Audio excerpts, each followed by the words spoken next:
We want to solve this problem. It starts right at home. You're responsible for your kids. If you're going to bring them into the world, be responsible for them. If you're going to bring weapons into your home, be responsible for them. If we don't do something, nothing is going to happen.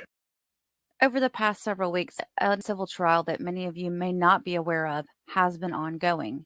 It is a trial in which the parents of a Texas student is accused of unaliving 10 people in 2018, and it was an attack on a school. The attorney for the parents of the assailant told jurors Friday in a trial seeking to hold them accountable that they didn't know their son would have a psychotic breakdown. Attorneys for the victim says that the attacker gave his parents many signs that he needed help.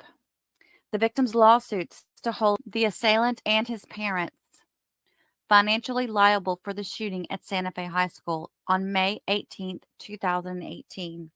They are pursuing at least $1 million in damages. Just before 5 o'clock this past Friday, the jury went into deliberations. We're going to watch today some of the day-to-day clips of what happened throughout the trial. Then we'll go on to watch the closing arguments. There are multiple attorneys involved in this case because there are multiple victims. There's only one attorney, obviously, for the mother and the father, so they're being tried together. They cannot face any jail time in this case. Please note this is a civil trial only. The victim's attorneys say that the parents failed to provide necessary support for their son's mental health and didn't prevent him from accessing the guns. Once again, we have a gun safe. This particular home had a gun cabinet. You guys might know what I'm talking about. It's one of those cabinets that has the glass front on it so you can see the guns inside. It did have a lock on it. Clint McGuire, representing some of the victims, told jurors that it was their son under their roof with their guns who went and committed this mass attack. They say the assailant fatally shot 8 students and 2 teachers. He was 17 years old at the time. He's now 23 years old, and he's been charged with capital murder, but the criminal case has been on hold since November of 2019 when he was declared incompetent to stand trial. He is currently being held at a state mental health facility, and his trial date is up in the air. His parents' attorney stated that the parents didn't pull the trigger, the parents didn't give him the gun, which if you compare that to what happened to Jennifer and James Crumbley in their trial where they actually had prison time, they actually did give him the gun. The lawsuit was filed by relatives of 7 of the people killed and 4 of the 13 who were wounded in the Santa Fe attack. They're asking the jurors to hold the assailant's parents accountable, saying that there is ample evidence that he intended to do what he did. He meticulously planned the shooting, opening fire in the art room where students would be trapped, and it would be hard for police to reach him. The assailant wrote in his journal that he found the idea of shooting his classmates exhilarating and described watching them writhe on the ground in agony. I put together a multitude of clips for you guys to hear about what happened each day in the courtroom. So let's watch that. Of 150 potential jurors was chosen from the general jury pool today, and those 150 spent much of the day filling out a lengthy questionnaire. They'll be brought back in the morning when attorneys for both sides will begin whittling the number down to find 12 jurors and 2 alternates to hear this lawsuit. Court documents show there are dozens of witnesses and exhibits involved in this lawsuit, and the trial is expected to last at least 3 weeks. Families of those killed during the mass shooting at Santa Fe High School and those who survived are hoping the civil trial will finally bring some level of accountability. They are suing the parents of Dimitrios Pagourtzis, claiming they should have seen the warning signs their son was headed toward violence, done more to get him help, and ensure he didn't get his hands on the shotgun and pistol in the family's house. They've denied any wrongdoing. Court records show Pagourtzis' school records, including 3 years of emails between school staff and his mother, will be included in the trial. Attorneys for the families are also fighting to include an essay written by Pagourtzis explaining what led to the shooting, as well as his recorded statements to police on the day of the shooting, arguing the attack was planned. More than a year after the shooting, Pagourtzis was declared incompetent to stand trial, and the criminal case remains in limbo. As a result, much of the evidence gathered in that case remains shielded from the public.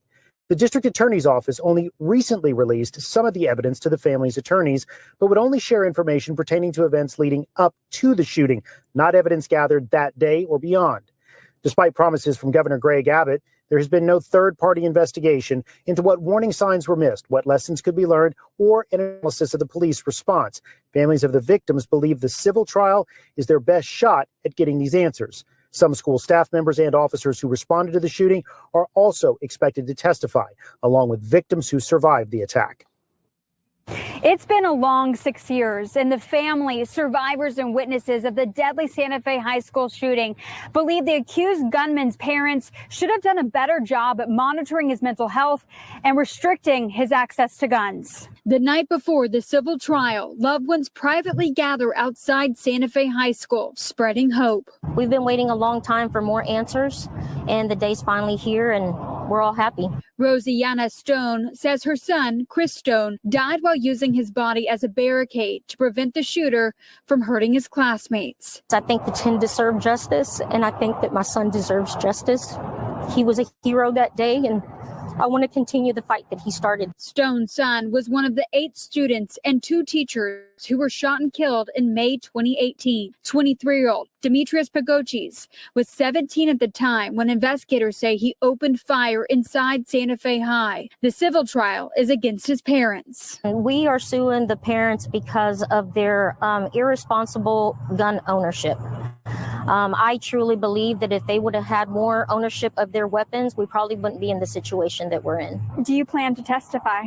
Yes, I will be taking the stand. I will testify. Do you know what you want to say to them? I've waited 6 years. I know exactly what I want to say to them. And I can't wait.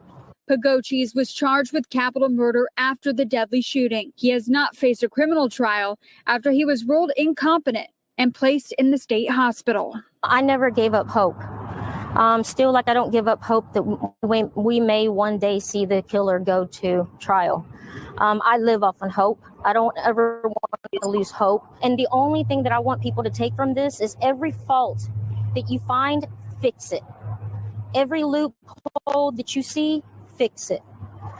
Every good that you see, praise it. Don't try to just brush everything underneath the rug how it's been doing. Keith, one of the interesting wrinkles in this trial is that the presumed shooter that you mentioned, Dimitrios Pagourtzis, is not going to be a part of this trial. He is sitting in a mental hospital near Dallas. His parents were in court today, and we heard from 4 witnesses in total. 3 of them were law enforcement types, but the first person out of the gate this morning, a former student, Isabel Layman. She had holed up in a closet while 10 people were shot and killed around her. You can imagine what kind of story she related today in court. But the emotion did not end there. After the day in court was over, parents of the victims gathered. Let's listen to them. To me, what it's turning into is a circus. This is our second day here, and I'm totally disappointed on how this whole thing is going down. There's a lot of things that this defense is trying so hard to reach for, and she's not really pointing the finger where it's supposed to be pointed. This is the second day that I've had to sit by and watch her say, it's this person's fault, this person's fault, this person's fault. When is she going to sit down and really think about whose fault it really is? It's to hold the parents accountable for either A, not securing their guns, or B, not having their secured in a mental health facility. If he was that tragically ill, he needed to be in a mental health treatment away from the guns, or the guns needed to be away from him. Also on the stand today, the last person of the day was a man by the name of John Barnes. He is now a truck driver, but at the time, he was a veteran law enforcement officer, and he was a school resource officer with Santa Fe, and he was the first person to engage Pagourtzis. I have to explain to you that within the last 10 minutes, we found out there may be some serious problems with some of the information that was presented to the jury during opening statements and even entered into evidence in this trial. Within the last 10 minutes, we have found out that no one can authenticate whether searches, inappropriate searches about school shootings, suicides, weapons, all of that was actually done on Santa Fe ISD school computers. Let me back up and explain. The criminal case involving this mass shooting is in limbo because the gunman has been declared incompetent to stand trial. So all the evidence in that investigation has been with the Galveston County District Attorney's Office. A good chunk of that evidence was then handed over to civil attorneys as this trial moved forward. During opening statements, it was laid out by attorneys for both sides that the gunman spent months planning and researching his attack. However, defense attorneys for the gunman's parents told the jury that some of those searches were actually done on a school computer and it wasn't caught, and the parents were never told that anything bad happened. And this morning, those internet searches were again entered into evidence when retired SFISD police officer John Barnes, who was critically wounded in that attack, was on the stand. He was asked, does it surprise you these searches were done on a school computer and not caught? Now we have come to find out no one can authenticate if those searches actually did take place on a school computer. Apparently, when the district attorney's office handed over that evidence to the civil attorneys, there was a subfolder marked SFHS computer dump, Santa Fe High School computer dump, but it was never actually authenticated or verified that the information in that subfolder actually came from a high school computer or if that was just a label. The district attorney, Jack Rohde, sent a statement saying he was never asked to authenticate. He was simply following a court order to hand over evidence. Now, what impact this may have on the trial, we're waiting to hear that. We're waiting to talk with attorneys. The day has not yet adjourned. As soon as it does, we'll speak to those attorneys and we can try and gauge whether this may have some kind of an impact on the trial going forward. As for today's testimony, it was with Captain Philip Meadows. He is retired. He was with the Santa Fe City Police Department, and he was the one who questioned Dimitrios Pagourtzis the day of the shooting. During that questioning, Pagourtzis told him that he got the weapons from his house. He got it from a display cabinet in the house, that he got Visa gift cards so he could buy ammunition online because he knew he was underage. He also talked about how he felt he was treated as subhuman, that nobody cared for him, nobody loved him, and he was angry and he wanted revenge, and this was his way of lashing out at that. That testimony, while we are allowed to report on what was aired in open court, that testimony will be sealed at the end of this trial because the criminal case has not yet gone to trial. Portions of that videotaped statement with Dimitrios Pagourtzis were played for the jury as well. But again, that testimony will be sealed at the end of this trial.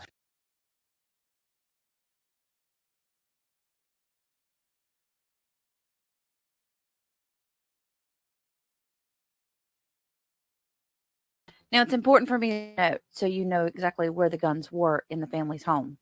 They locked up their firearms in a gun safe in the garage, and then they also had a display cabinet in the living room. The attacker used his mother's .38 caliber handgun and one of his father's shotguns during the shooting.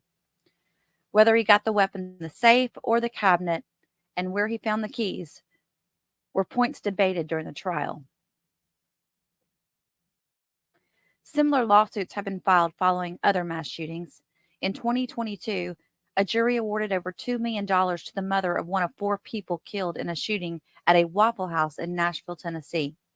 The lawsuit was filed against the shooter and his father, who was accused of returning a rifle to his son before the shooting, despite the son's mental health issues.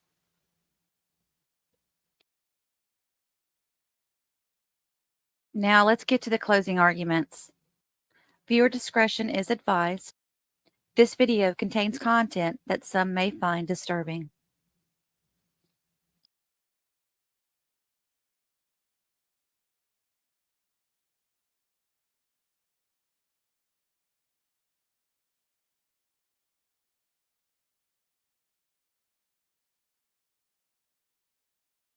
Something to the dog when the dog had done nothing wrong.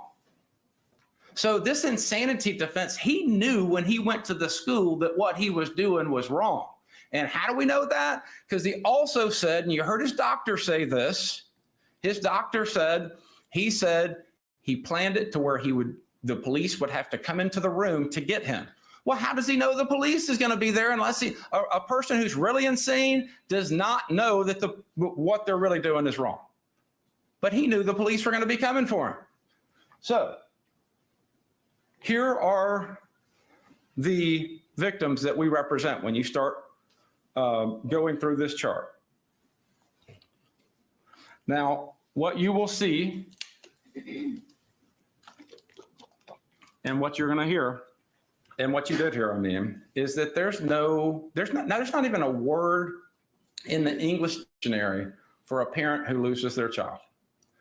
That is the worst harm imaginable. It sticks with you for every minute of every day for the rest of your life. And these people were subjected to that, and they're going to deal with that for the rest of their lives.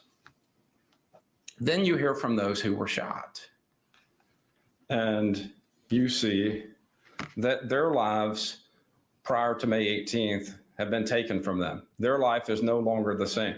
You heard Flo Rice, she was shot in both legs. She's hypervigilant. She can't even go out to eat without turning her back. And sometimes, you know, when we talk about post-traumatic stress disorder, people think, well, you know, you can't see it. But let me remind you of how real this was. We had grown police officers, 6'3", 6 years after this happened, shaking like a leaf up here. I believe every single police officer cried when they got up on the stand. That shows you the enormity of the trauma and the torment that all of these families were subjected to. Now, this is Dimitrios writing beforehand. What I do will both have an immeasurable impact and be incredibly minuscule. I will have destroyed bloodlines spanning thousands of years. And then he goes on to say, the lives of those, and we'll never know what those lives will become. He knew what he was doing, but we disagree with him. These losses are measurable, and they're not minuscule. And we told y'all that to start.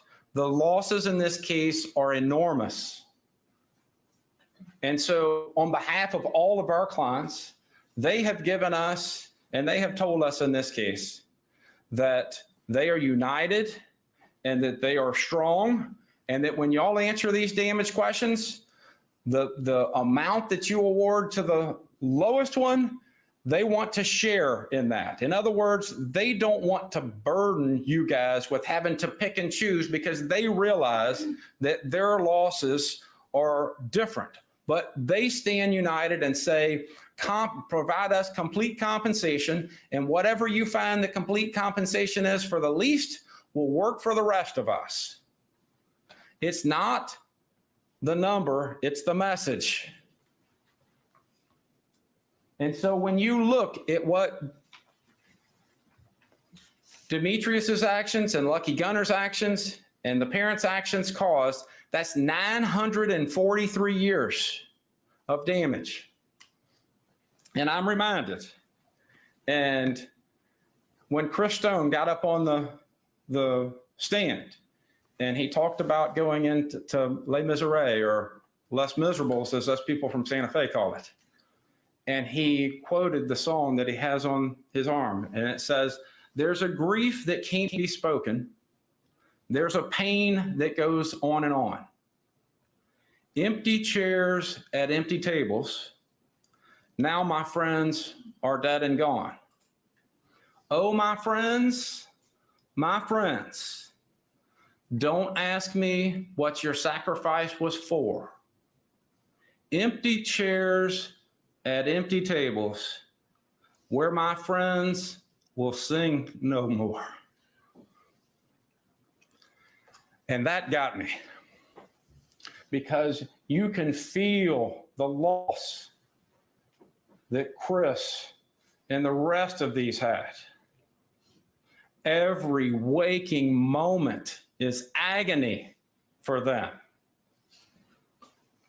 And so the shooter said we couldn't measure it. We can measure it. Complete compensation. Anything less than complete is incomplete, and it's unjust. So Dr. Bradley testifies at $600 an hour. That equates to $10 a minute. Each of us live our lives minute by minute. The shooting was 30 minutes, but we measure our time second by second and minute by minute. Time is all we're given. And so if we take just a fourth of that and multiply that times the years lost, that is $1.2 billion. When you average that out over these plaintiffs, that's $25 million for every blank that you fill out. If you feel like that number should be less, then put the number in. If you feel like it should be 23 million per blank, because there were 23 victims in this case, put 23 million. But understand that we had to put each of these witnesses up there so that you could see and hear and feel what it is that they have gone through and will continue to go through. So, thank you, Judge. So each one of these parents out here that lost a child is being asked this question. What amount of money will fairly and reasonably compensate them for losing their child? The worst pain imaginable. And so for each one of these blanks, $25 million for each one of them. That's a lot of money. That's a lot of money. And that's why the first thing we told you when we were picking this jury was the judge is going to tell you, do not let bias, sympathy, or prejudice play any role in your deliberations. And so when you measure how much harms and losses they have, and the numbers add up to a lot, don't have any sympathy over there when you're filling those numbers out. Don't have any mercy. Like Dimitrios said, he was going to have no mercy on the unsuspecting innocent victims that he took out that day. No mercy. And so for each of these, it's easy. 25 million. If you think that that's too much, then put a figure in there that's less. If you think it's not enough, put a figure in there that's more. Each one. Now this one is the injuries. Same deal. This is Flo Rice. And Flo is back there. And you will notice some of these plaintiffs didn't come every day because it was too emotionally draining for them to hear this day after day after day. But I'm glad they're here today. They've been a tremendous support system for me. 25 million each blank. And that goes for Flo Rice, that goes for Trenton Beasley, that goes for Chase Yarborough, that goes for Clayton Horn, that goes for each one of them. Now, one of the questions the judge told you is, do you find, it's going to be number 22, do you find by clear and convincing evidence that the harm listed to each one of these was the result of malice? Yes. Look at his own writing. This fact of Natasha, let me talk with you about Natasha. The game Wolfenstein, that was the character in Wolfenstein. The MK Ultra, you're going to see cell phone searches for what is MK Ultra, followed by a whole bunch of playing of Rainbow Six, the video game where the CIA is in it. Not one mention when you get back there, not one of Natasha or the CIA, which he supposedly met in 8th grade. He wrote a whole lot of stuff without saying Natasha or the CIA. What sum of money should be assessed against Dimitrios Pagourtzis as exemplary damages? We're going to let you decide this one. Decide how much of a punishment. This is the accountability that Dimitrios Pagourtzis is going to get. This right here. What will it take so that the Prime Minister of Pakistan and the President of Pakistan, a country of 200 million people, 8,500 miles away, will hear what it is when they send their foreign exchange student over here and she comes back and they have to meet her at the airport? Your verdict needs to be heard. So the answer to these questions are yes. You determine how much. We heard with just a little whisper, they would come running. Well, we don't need a whisper. We need a shout. Shout so that all across everywhere will know, get mental help. Know what's going on in your home. Safely store your weapons. We can't send our kids to school and bring them home in body bags. The first line of defense is parents. We want to solve this problem. It starts right at home. You're responsible for your kids. If you're going to bring them into the world, be responsible for them. If you're going to bring weapons into your home, be responsible for them. If we don't do something, nothing is going to happen. And so we roll through, and I've got 5 minutes left, and I just wanted to go through and just remind you of the tremendous honor, and why me, I don't know. But the honor that I have to speak on these people's behalf. It is the best thing in my life. He's a hero.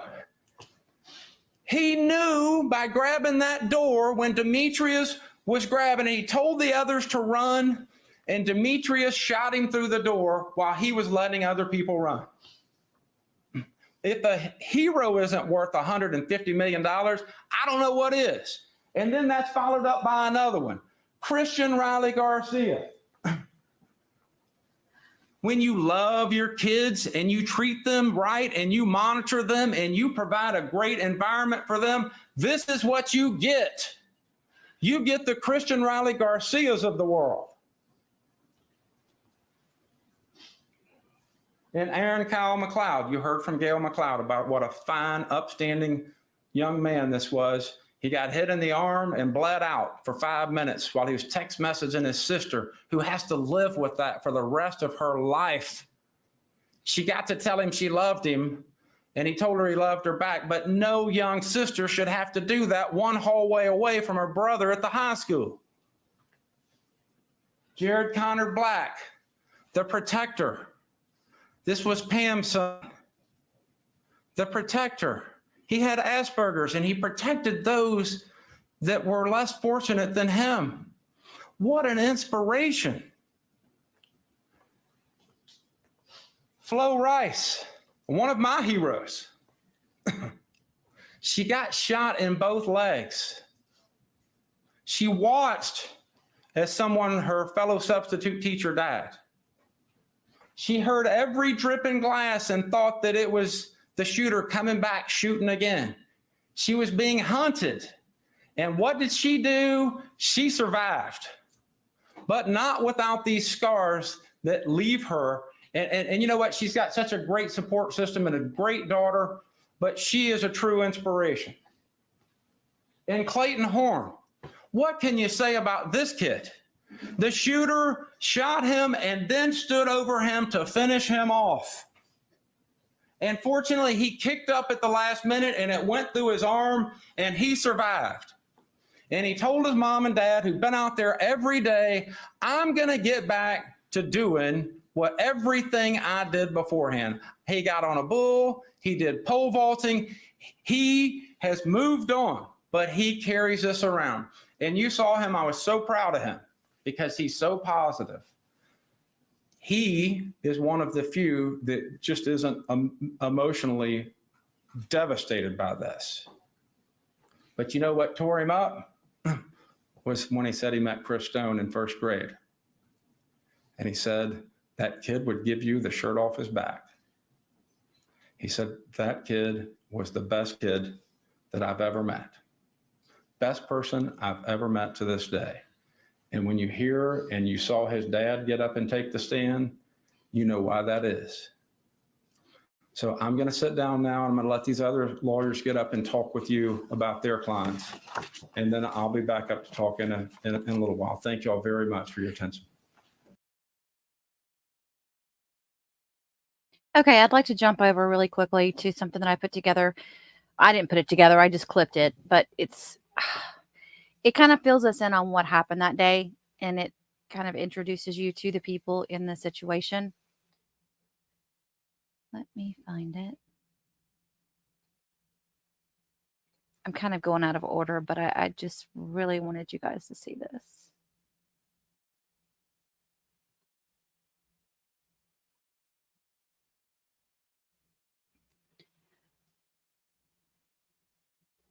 WKPRC did a very nice documentary regarding this incident, and I put a few clips together for you all in it, and I'll put the link to the whole episode also down below.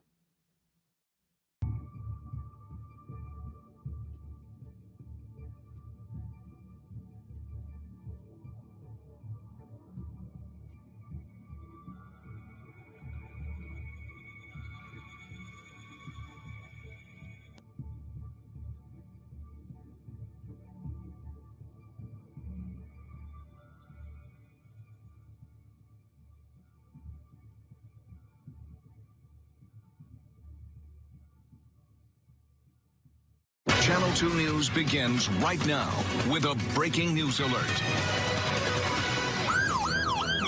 It has now happened here.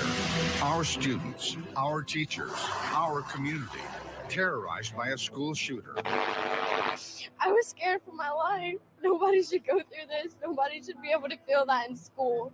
This is a place where we're supposed to feel safe. This is somewhere we come most of the week. Nobody should have to go through this. Nobody should feel that pain.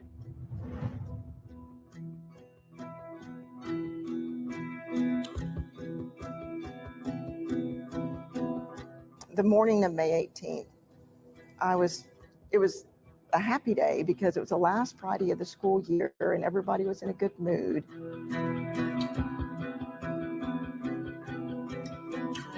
It was like 7:30 in the morning. I was looking forward to being off for the summer.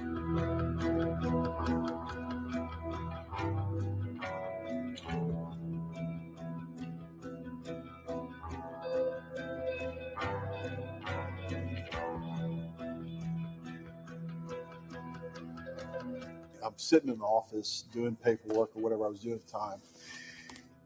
John Barnes, I'm the ex-Santa Fe ISD police officer that was at the shooting on May 18th, 2018. I was talking in the hall to two of my other coworkers, Ann Perkins and Cynthia Tisdale, about the classes we had that day. That was the last conversation the three of us were ever going to have. I'm Flo Rice. I was a substitute teacher at Santa Fe High School for 4 years before the mass shooting in 2018.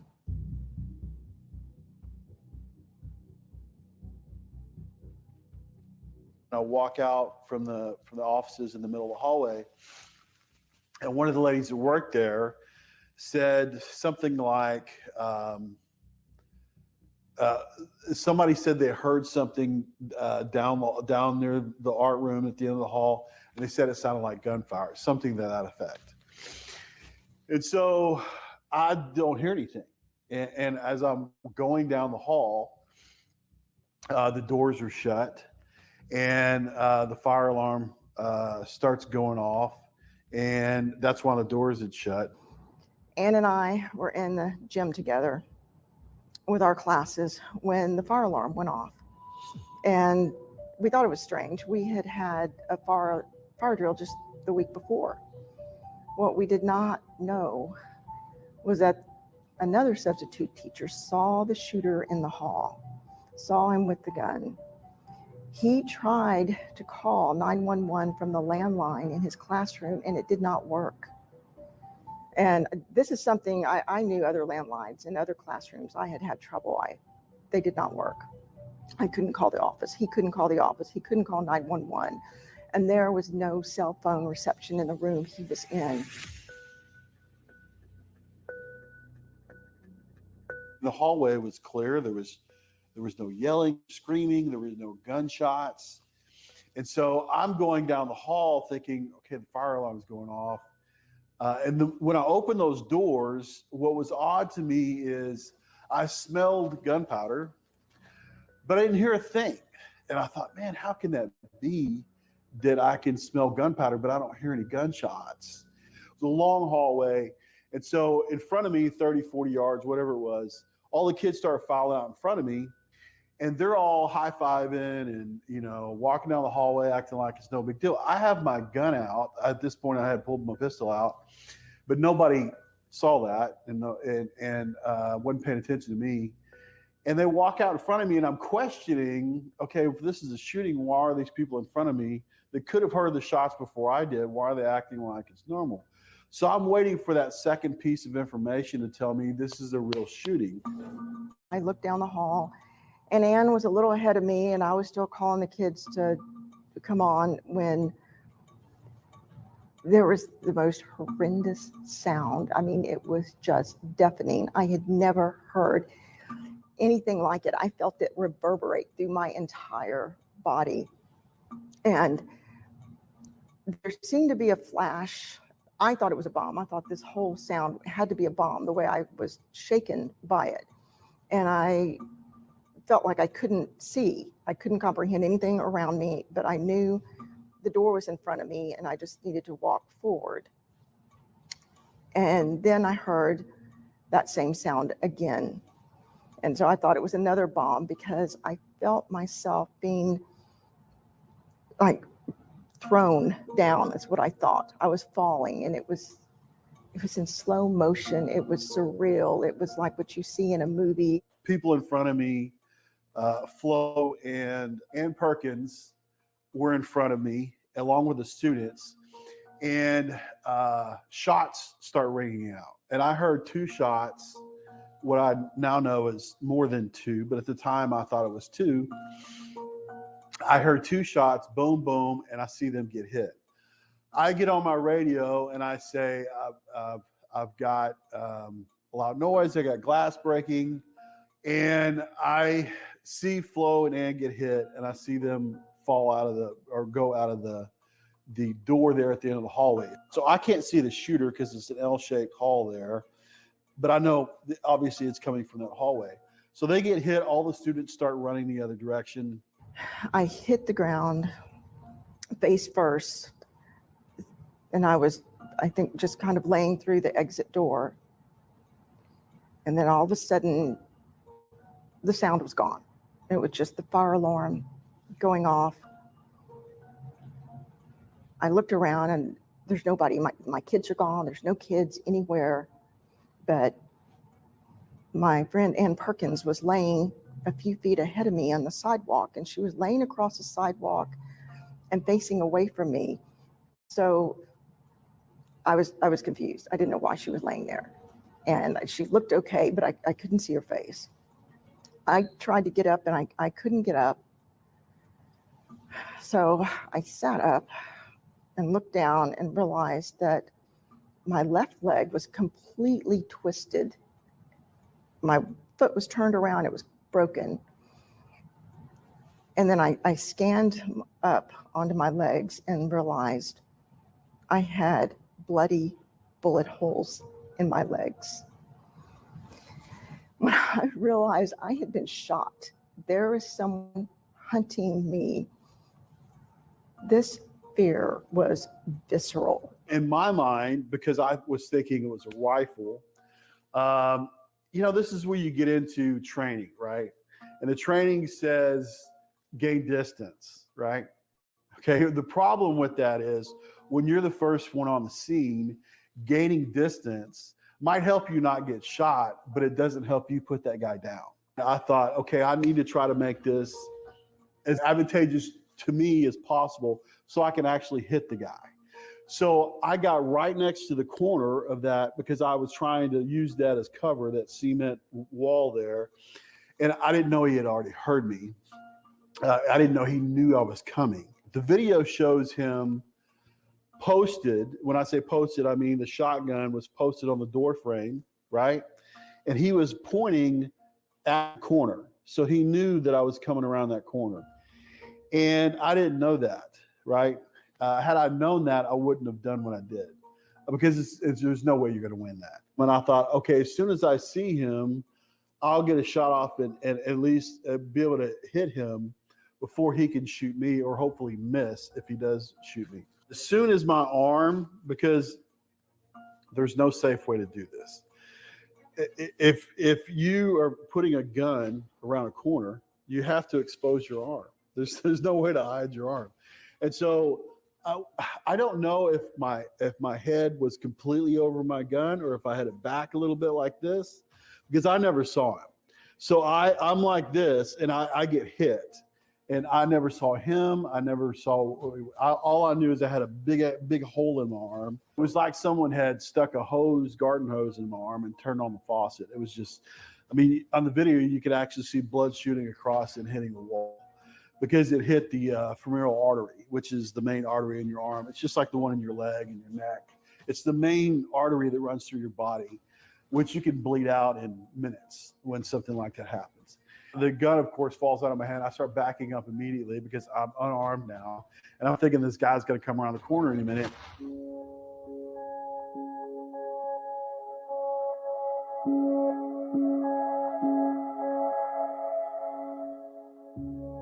I was checking on duty I had a meeting in Galveston that morning, and I heard Santa Fe PD dispatching or radioing that there was an officer down at Santa Fe High School, basically sent help. And I self-dispatched, went en route. I was right on the area of 646 and 45 there. So I wasn't far away. And I got there as quick as I could. When I first arrived on scene, it appeared that most of the students and staff had self-evacuated. A lot of people lined up down Highway 6. Had another junior deputy that was basically brand new that had self-dispatched and showed up at the same time and said, "I'm going with you, Sarge." So I said, "Okay, just, go where I go and shoot where I shoot." Didn't know where any of this had occurred at in the school. There was nothing over my primary channel, being the sheriff's office channel, but I could hear on my scan from other agencies, shots fired still, and I don't hear anything. There's no students in the school where I'm at in the front part of the school. The fire alarm's going off. We proceeded to push further west to the first hallway, and of course the fire alarms had been pulled, so all the fire doors were shut. But I could hear voices, like a commotion on the other side of the doors, and didn't know what it was or who it was. Kind of took a low ready on the door, didn't know who was coming through, and the doors pushed open, and it was the constable, Jimmy Fullen,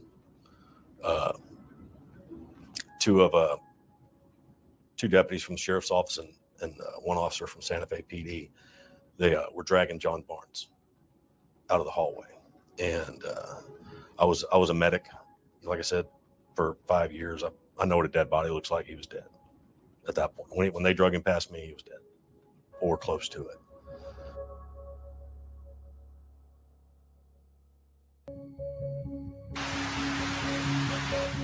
They are asking people to stay away from here. Here you go, guys. More law enforcement driving in. Texas City Police SWAT team. Santa Fe High School, a very active scene. I heard the shots first, and then the alarms went off after I hid. It was an officer running by me because I could, you could hear the equipment on them, and I heard him run by, and I was going to sit up, but then I heard on his walkie-talkie it said, "We don't have eyes on the shooter." So I just laid there and I didn't move. Immediately, I just saw the blood path all the way down to the last hallway where the art rooms were. So naturally, my instinct was just follow the trail. And as I'm pushing down the hallway, the first intersection is another hallway where I encountered a group of officers huddled down, holding long cover down that hallway. The training part of me said, this is not what we do. We don't do this. We go, we stop. We go to the shooting. Where the bullets are flying. That's where we go. It's our job. Between that point and getting there, one of the troopers had fired some rounds at the shooter. While I'm there to stop the killing, I don't know if there's killing going on, if that makes sense. So I have to assess, do I run in there and just blindly kill myself for no reason? That doesn't, is this tactically sound, right? Is it safe? No. Do I have a team? Do I have a stack? No, I don't. So at that point, I pretty much was resolved with, I'm going to die in this hallway, because you don't have to be accurate with a shotgun. And all you got to do is just open the door, level it off, and squeeze the trigger. He just kept, screaming and yelling at me and, cursing me and shooting through the wall, shooting at the wall, shooting through the doors.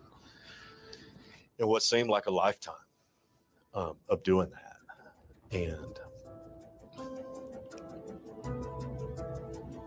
then a buddy of mine from League City PD showed up wearing basketball shoe. He was dropping off his kids at one of the local elementary schools in Santa Fe. He tapped up on me, and he's wearing basketball shorts, a T-shirt, and a plate carrier, and it's got his rifle slung. He's like, "What do you got?" And I said, "Man, thank God you're here, bro." I said, I feel better. You know, I was like, "We can do this." Yeah. So we picked the first door. So made the announcement we were basically coming in to kill him.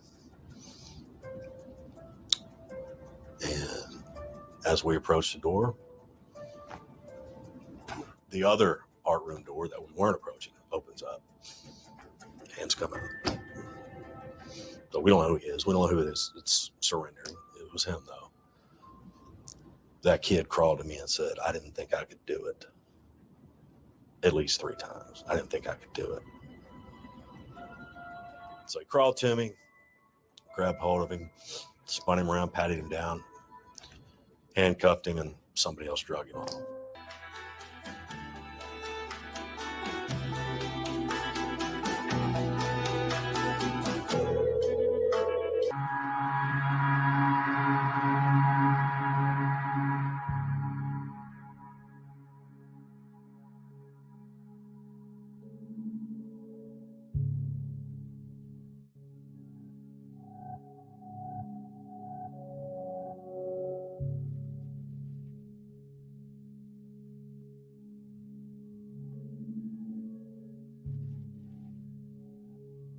I had to learn to walk again.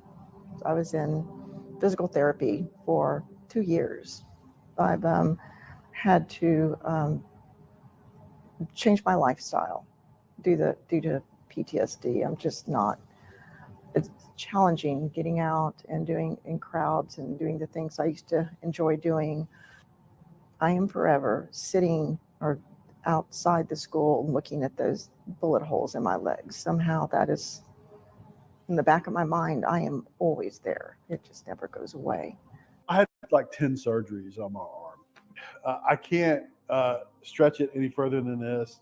I can't turn my hand over. That's as far as my hand will go. Still have, numbness and stuff in my hand. I can't obviously lift heavy things with my arm. I can't stand any longer than 30 or 45 minutes because if my arm hangs down, it puts pressure on my elbow and it's very painful. So I just can't stand for long periods. Angelique stays with me because I don't know why. Well, I know why. She was laying there and I'm checking her vitals. She's got her phone in her hand, clutching her phone. And it's ringing, Mom, nonstop. And I can't answer it. I can't tell her mom that I'm with her. I can't tell her mom, anything. Okay. So, I was diagnosed with PTS and depression 2 years afterwards. This is not the first critical incident I've ever been exposed to. And it wasn't the last. I was involved in a shooting the following year in June of 19, where we had to put down a suspect, a barricaded subject. And so for all the years that I had done this, I thought I was immune to death. Death was just like tying your shoes. Doesn't bother me until it did.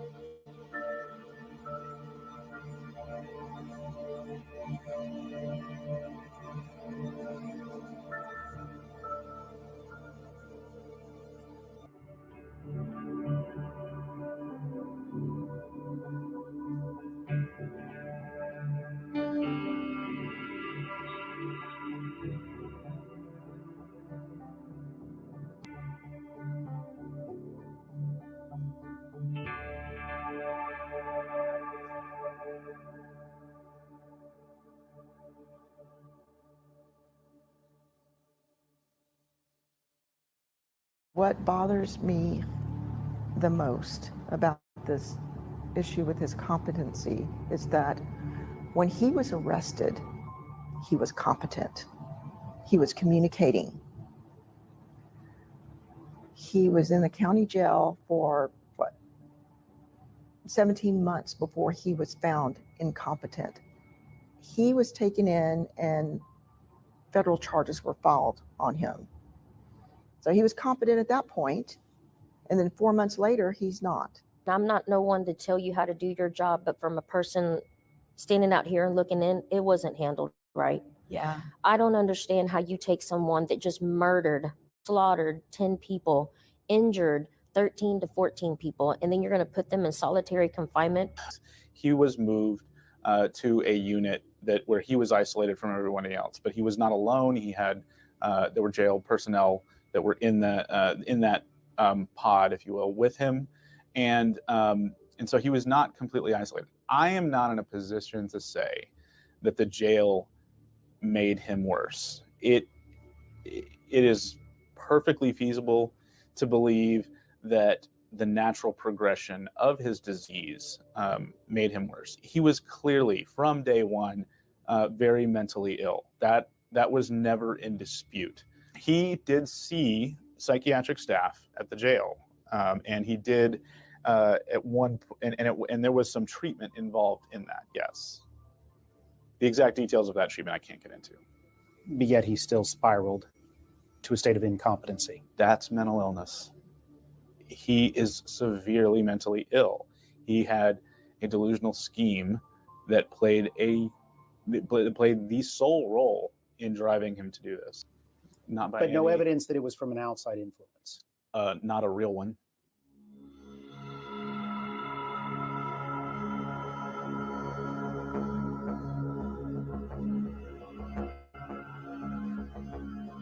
A big group of us from here got together and went to support it. And we went around to every office we could that would hear us. And we got the bill passed. And this is a big win. It's not fair and it's inhumane to keep prolonging this trauma for me and the other families. Testimony before the Senate Criminal Justice Committee was gut-wrenching. It's heartbreaking. You have to live with the fact that you lost your child, and then you have to live with the fact that I'm sorry, I can't tell you anything about it. Families of those killed and wounded at Santa Fe High School say they are desperate for answers that remain out of reach. The case has not gone to trial because the charged gunman remains incompetent. That means evidence like autopsy reports and video of the police response is being kept confidential. While this legislative body cannot undo the tragedy and reasons for our sorrow, you can help reduce the trauma that plagues our hearts and souls. Senate Bill 435 would allow families to see medical examiners' reports and video evidence, but prohibits any recording of the information. Because our shooter didn't die at the scene, and he was in that hamster wheel of not being well enough to withstand trial, and that meant that the information wouldn't come out until it was in trial.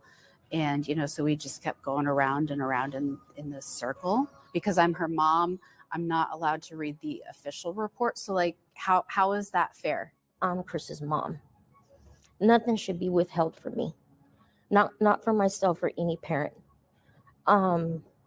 Yes, I lost my son in a school shooting, but that doesn't give somebody the right to trump my parent, that I'm the parent. Nobody should trump me.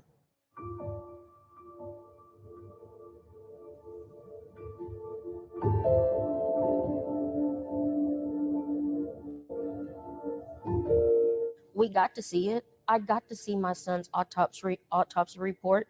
I got to see some of those videos, not everything I wanted to see, but most of it. Yeah. Everything they told me I couldn't have, I got. Yeah. And so that's why I refuse to give up hope that there's justice down the road. I believe it. It may take a while, but I'm not going to give up. You were prohibited from speaking publicly about video. You were Yeah. both required to sign We have an non-disclosures. NDA. For now. For now.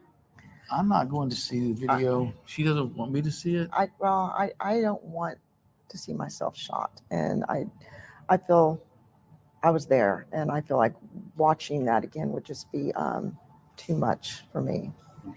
But for me, the reason I haven't seen it is because I can still talk about it because I haven't signed a non-disclosure agreement saying that I won't discuss it. So I can say whatever I want. And that's the reason, biggest reason for me is to say that I'm not going to be limited by what I say and what I talk about. What happened on the 18th, trial or no trial, the damage is done. A trial is not going to change that. It makes me obviously very angry.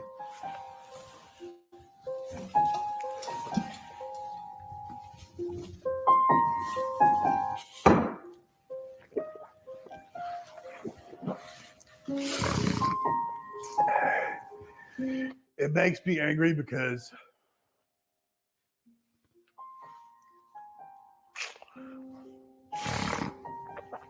I wanted to put that guy down. And I didn't do it. You know, deep down, I think everybody wants to see a trial, right? That's our end goal. But maybe I'm just cynical. I don't think we're ever going to see a trial because he's going to continue to just be incompetent, for the rest of his life. My hope, if we don't get a trial, is that maybe he would choke on his vomit at some point. Just pass away of natural causes.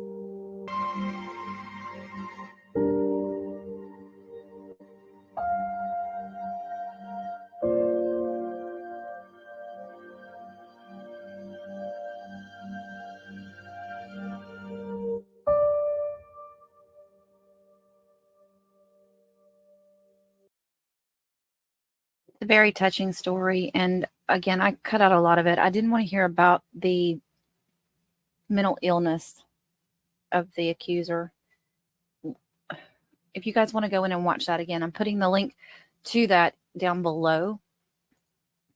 And finally, we're going to end this stream with a wonderful interview that was put together by KPRC2. Okay, hang on. I got to go back to one more thing for you guys. Like I said, I'm going out of order, so I kind of messed myself up. This is the day-to-day things that happened in this trial that's happened over the last 3 weeks again, and the jury is in deliberation. I have to double check in the last hour if they came back because as far as I looked at 3 o'clock, they had not come back with any kind of decision yet. Started out telling the jury she felt her children were raised in a very loving, typical home environment, and that she felt that her kids knew they could go to her or her father with any kind of problems. But then she was confronted with statements she gave to a psychiatrist in 2019. That psychiatrist interviewed the charged gunman and the family as part of the investigation. And in his report, he writes that Cosmetatos had said there was actually quite a bit of strife in her marriage. There was a lot of tension in the home life leading up to the shooting. You had sick grandparents, a home damaged by Hurricane Harvey, as well as several other problems. She also had to admit that she did, in fact, notice her son was struggling. I was very close to Dimitri, and I feel like he could tell me anything. We had a very close bond. I knew he wasn't himself, but I didn't know why. And I hoped it would pass. I paid attention to him and talked to him, but I believe now that he was internalizing whatever he was experiencing or the emotions he was having. Because I don't think he knew what was happening to him, but he didn't share it. So yes, I noticed things, but I hoped it would pass like it had always done before. Cosmetatos did say, though, she never saw anything that would lead her to believe that her son was capable of something like a mass shooting. Other things that came out today were his school records showing that he was failing most of his classes in the second semester of his junior year, even though he had made good grades in years prior. They also pointed out that he had 57 unexcused absences, and the mom seemed genuinely surprised to hear that number, saying the school never informed her that her son was missing that much class. As the day ended, a defense attorney, Roberto Torres, who represents her son, asked one final question before adjourning. He said, at 16 and 17, you had to remind your son he needed to clean himself, that he needed to bathe, and you didn't see that as a red flag. She responded, I just thought he was lazy. Emotional testimony marked the 10th day of the trial in the civil case involving the 2018 mass shooting at Santa Fe High School. Jurors heard from the family of the charged gunman and from a doctor who had a brief encounter with him in the jail. For more details, let's get you down to Galveston, where KPRC2 investigator Robert Arnold has been following this trial. The day started with Judge Jack Ewing denying the defense's motion to have the Santa Fe Independent School District designated as a responsible third party in this lawsuit. The defense argued that the school also missed warning signs that could have possibly prevented what happened, but the judge noted that the deadline to include the school district in this had long since passed. After that ruling, the mother of the charged gunman, Rose Maria Cosmatatos, was back on the stand. She reiterated to the jury that, yes, she knew something was wrong with her son, but nothing that would have led her to believe he was planning a mass shooting. The charged gunman's older half-sister then took the stand. She too said she saw nothing that would lead her to believe her brother was preparing for a mass shooting. In fact, Katina Garcia said she let the charged gunman babysit her children, and that is something that has weighed on her heart for the last 6 years. I would never put them in harm's way. I would never put my own children in harm's way, and it makes me hurt so bad that I did that I let him around. Because I didn't know he had those thoughts. I didn't know he would do something like this. Also on the stand today was psychiatrist Dr. Michael Fuller. He was treating the charged gunman's mother, but he also saw the charged gunman in the Galveston County Jail about a month after the shooting. Fuller said it was only in passing. He never spoke to him, and he only saw him for a total of 4 minutes as he was being transferred from his cell. Yet, in that brief time, he saw something that made him call the jail's doctor. What I noticed was he looked vacant, possibly depressed, possibly psychotic. In the brief period that I observed him, I had no way to make an adequate diagnosis other than the fact that I felt that he was not right. On the stand was the sister of the charged gunman. She concluded her testimony, and I'll get to what she said in just a minute. As we told you, the plaintiffs rested their case on Friday by calling the father of the charged gunman to the stand, Dimitrios Pagourtzis. The defense began presenting its case today by calling the father back to the stand. Defense attorneys also brought in the gun safe and gun cabinets that were in the home. The defense tried to paint a picture of the way that the guns were stored in the house was reasonable because their son was 17 and they had no legal obligation to make sure he didn't get his hands on the gun. Plaintiffs countered that, saying again that this was an absentee father who didn't realize that his son was spiraling out of control, and the way that he did store the weapons was not reasonable because he kept the keys to the cabinet in the safe in a place that was easy to find, pointing out again that it was the father's shotgun and the mother's .38 revolver that was used to kill 10 people in May of 2018. After talk about gun storage concluded, the father then started getting questions from the plaintiff's attorneys along the lines of, are you prone to fits of rage, violent outbursts, breaking things, hurling obscenities, generally violent behavior? He answered no to all those questions. The plaintiff's attorneys then started referencing a report compiled by a psychiatrist in California. This is the doctor who examined the charged gunman after he was arrested in 2018. And plaintiff's attorneys were saying, well, these questions are coming from what was in this report, and that is coming from statements that your wife and daughters made. The father, Dimitrios Pagourtzis, said he didn't know how to reconcile that and doesn't understand where that was coming from. Then, as I said, the charged gunman's sister ended the day by taking the stand. She painted a very different picture, saying her father was loving, supportive, caring, and very involved in her and her brother's life. An emotional young woman took the stand this afternoon. It was Dimitrios Pagourtzis' younger sister who was emotional fairly immediately when she took the stand after being asked about her upbringing. She says no one would have ever expected Dimitrios to do what he's accused of doing. Leading up to the shooting, she says she didn't notice any changes in him, including no changes to his personality. Although the family members met with a psychiatrist for the case and attorneys for the victims' families are trying to point out that some of the statements made on the stand by family members contradict what they told the psychiatrist about their home life. Throughout the trial, attorneys have read disturbing entries in Dimitrios' journal that discussed shooting classmates who mistreated him. She says she was unaware of that journal altogether. 3 months prior to the shooting at Santa Fe High School, there was a mass shooting at Parkland High School in Florida. Pagourtzis' sister said their mom spoke to them about it in the car the day of that shooting. And did she make any application to mental health with that, or was she just telling the story of what happened? The only thing I could think of is her just saying that, like, he allowed stuff that he had gone through as a child to dictate the rest of his life and the lives of others. And now that should never, like, happen.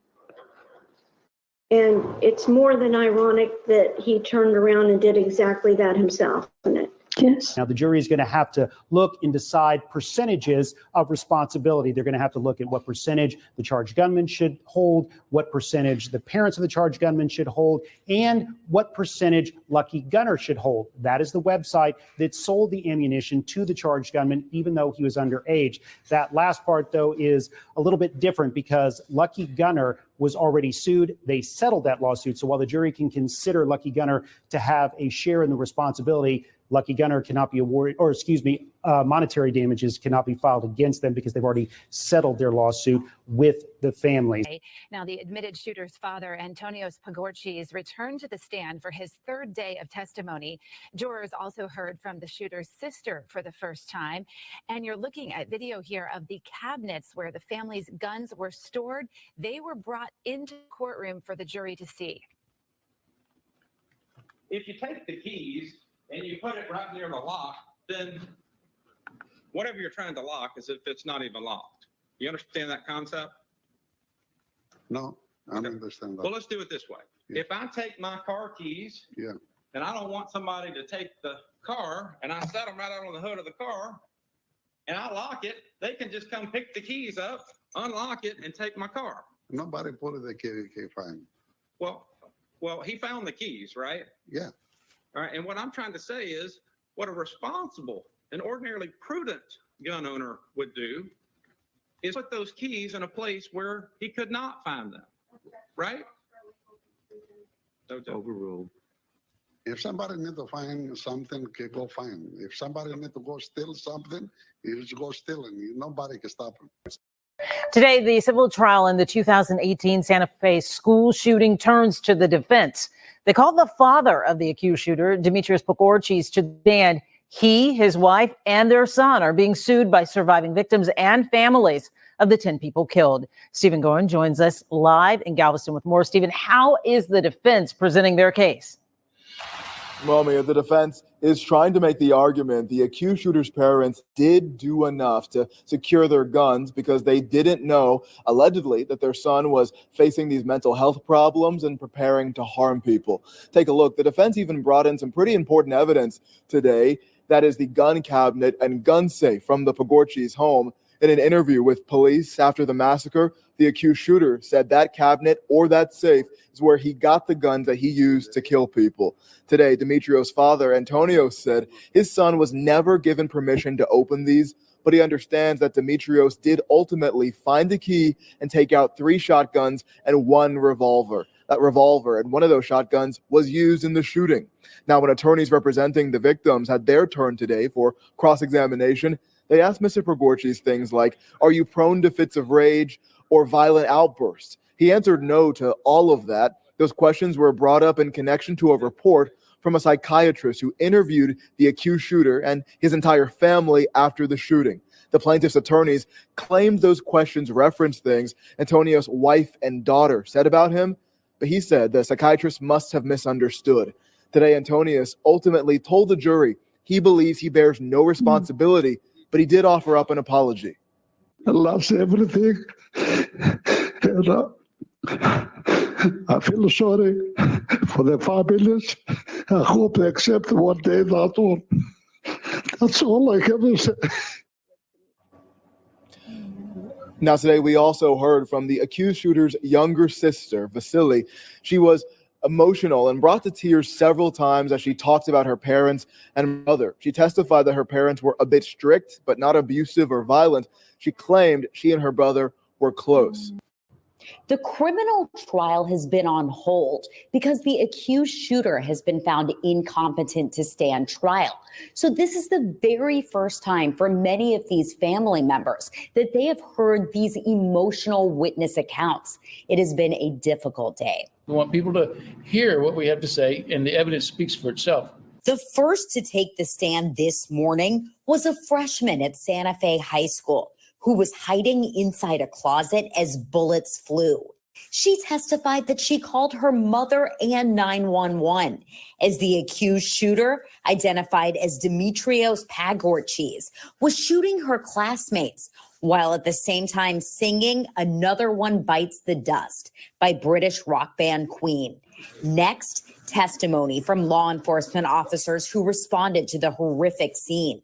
A deputy constable said after he was captured, the shooter told him he didn't want to die. We have to relive it, not because we want to, it's because we have to. If we didn't, where would we be right now? We'd be just sitting at home with no answers, still twiddling our thumbs, but we refuse to take those kind of answers. If we can make a difference, it is worth reliving. It is worth reliving all the horror if we can convince one set of parents to lock those guns up and get their child mental health. This is the first time we've heard from the charged gunman's father. When he took the stand, Dimitrios Pagourtzis was directly asked, do you or your wife feel any responsibility for what happened in May of 2018? He answered no. He was asked, you feel no responsibility, even though it was your shotgun and your wife's .38 that was used in this mass shooting? He said no. He was then asked, did you know that your son was writing in journals about being depressed, about feeling rejected by everyone, about feeling left out and ostracized, even in his own house? Dimitrios Pagourtzis answered no. He said that he tried to spend as much time as possible with all his children. In fact, Dimitrios Pagourtzis spent much of his time on the stand trying to defend himself as a parent. Now, sir, you told us that you did know your son, right? Yes, I knew my son. In fact, what you told us just in June was that your relationship with your son, Dimitrios, was perfect. Yes, sir. That's the exact terminology that you used, was Yes. perfect. Yes, sir. Was your son insane at the time that he did this? Probably, yes. You think he was? Yeah. You think he didn't know the difference between right and wrong? According to the doctors, yes. Well, isn't it your job as a parent to teach your child the difference between right and wrong? I don't finish any psychology, any, like parents, you see what you see them. You can't see them far away. Well, sir, is it your job as a parent to teach your child right from wrong? I teach myself around now. And you taught Dimitrios right from wrong. Yes. He knew the difference between right and wrong, didn't he? Yes, to that moment, yes. Dimitrios Pagourtzis said that his son hid his problems from he and his wife. Now, Dimitrios Pagourtzis was also asked about how he found out his son was in fact the shooter. He said that he was home like so many other parents that day, heard there was a shooting at the high school, so he raced to the school. He got there, he got out, he started asking other students, have you seen my son? No, no, no. Then he said he made his way around towards the front of the school, found an officer, told the officer who he was, who his son was, and it was that officer who told him, your son is the shooter. I said, look, let me go in, because he's shooting still, okay? I said, let me go in. If something happens, let it kill me, don't kill anyone. Dimitrios Pagourtzis will be back tomorrow to continue his testimony. Before he took the stand, Pamela Stanich, Jared Black's mom, finished her testimony today. Gail McLeod, mother of Kyle McLeod, told the jury that one of the things she misses the most was the morning hug she got from her son every single day. Clayton Horn also testified he was in the art room. He was shot. He told the jury he actually played football with the charged gunman and thought he was a decent kid up until that moment. He said after being shot, he tried to play dead. During a lull, he poked his head up to see if the coast was clear. The gunman saw him, walked over, pointed a gun at him. He said he asked, please don't shoot me, and he shot him anyway. Mia, the testimony we heard today, emotional from 4 people intimately connected to this mass shooting, some of them sharing their stories in detail today for the first time. The parents of Shabika Sheikh were the first to take the stand. Sheikh was a foreign exchange student from Pakistan who was one of 10 killed during this massacre. We also heard from shooting survivor Flo Rice, who was a substitute teacher at Santa Fe High School for years. On the day of the shooting, Rice said she heard a fire alarm. Then on her way to a nearby exit, she heard loud sounds, saw a flash, and fell. Rice said she thought a bomb had gone off until she looked down and noticed she was shot in the legs. That was more terrifying to me than a bomb, because then I realized someone was hunting me like an animal, and they were probably just a few feet away. And they were going to come through that door to shoot me again. Now, we also heard from a shooting survivor, Trenton Beasley, who was 15 at the time of this shooting. He was barricaded with other students in a closet when the shooter came into the classroom. Beasley was shot in the back, and he said the shooter was taunting his fellow students as their phones were ringing, asking, "Do you want to get that?" Of course, knowing that they could not answer. Now, we know this trial is expected to continue for an additional 2 weeks. In the coming days, we expect to hear more testimony from those who survived and the families of the victims.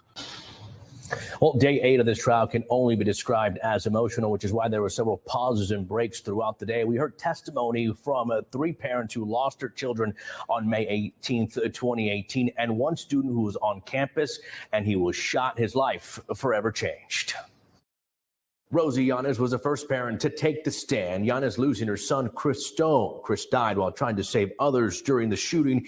He was one of 8 students killed, along with 2 teachers on May 18th, 2018. Yanez telling jurors that the pain was so bad at first that she was unable to get out of bed. She went on to say that she was lost without Chris and does her best to keep his memory alive. Yanez was also questioned by the defense, and there was a moment where the conversation got a bit heated while they were talking about the parents of Dimitrios Pagourtzis. Ma'am, you understand that Rose and Tony were not charged with any crime as a result of this incident, correct? Not yet, yes. What do you mean, not yet? No, they were not. Do you have some reason to believe they're going to be? No, I do not. Are you trying to improperly influence the jury? No, I'm not. Ma'am. All right. At this time, we're going to take a break. Chris's dad, also named Chris Stone, took the stand next. He told jurors he was proud of his son and had very fond memories. He also recalled the horrible, tragic moments of May 18th, 2018. After Stone, it was Chase Yarborough, the former Santa Fe student injured, shot multiple times while trying to hide along with other students in a closet. Yarborough told jurors what he did before and after the shooting. He says he wasn't even sure he was shot when it first happened. Ultimately, he talked about the bullet fragments he still had lodged in his head, back arm, and heart. I feel so guilty. The parents don't make me feel like it, but I feel so guilty seeing parents of people who let their kids not around no more, because I just feel so bad that I'm around and their kids not. Pam Stanish, the mother of Jared Black, was called up shortly after her son Jared was shot and killed. Stanish telling jurors she feels empty without him. And moments after that, the judge called for a recess for the day. The defense attorney for the charged gunman's parents is asking the judge to have the Santa Fe Independent School District designated as a responsible third party in this lawsuit, essentially arguing the school missed warning signs that could have prevented the May 2018 mass shooting. The judge has not yet ruled on that motion, and Santa Fe ISD has not yet responded to a request for comment. Before the motion was filed, the day was spent on cross-examination of the charged gunman's father, Antonios Pagourtzis. Defense attorney Roberto Torres asked Antonios Pagourtzis about everything from early signs his son was struggling mentally to whether he knew his son was being picked on at school, to who paid attention to what his son was looking at on his computer or trying to hide in his room. Torres tried to paint a picture for the jury of a father who didn't see his son's glaring problems because he didn't want to. Torres also spent a lot of time on how Antonios Pagourtzis safeguarded the 17 guns kept in the family's home since the gunman used his father's shotgun and mother's handgun to carry out the mass shooting. Antonios Pagourtzis said he never saw signs his son was mentally ill, and he did keep track of guns in the home, but that his son found the keys to the gun cabinet in the master bedroom closet and secretly took the weapons. I've asked you a lot of questions all morning and through this afternoon. Is it still, look this jury in the eye. Yeah. And is it your position to this jury that you still bear absolutely no responsibility for the horrible, tragic events of May 18, 2018? Yes, sir. That you have no responsibility? Yes, sir.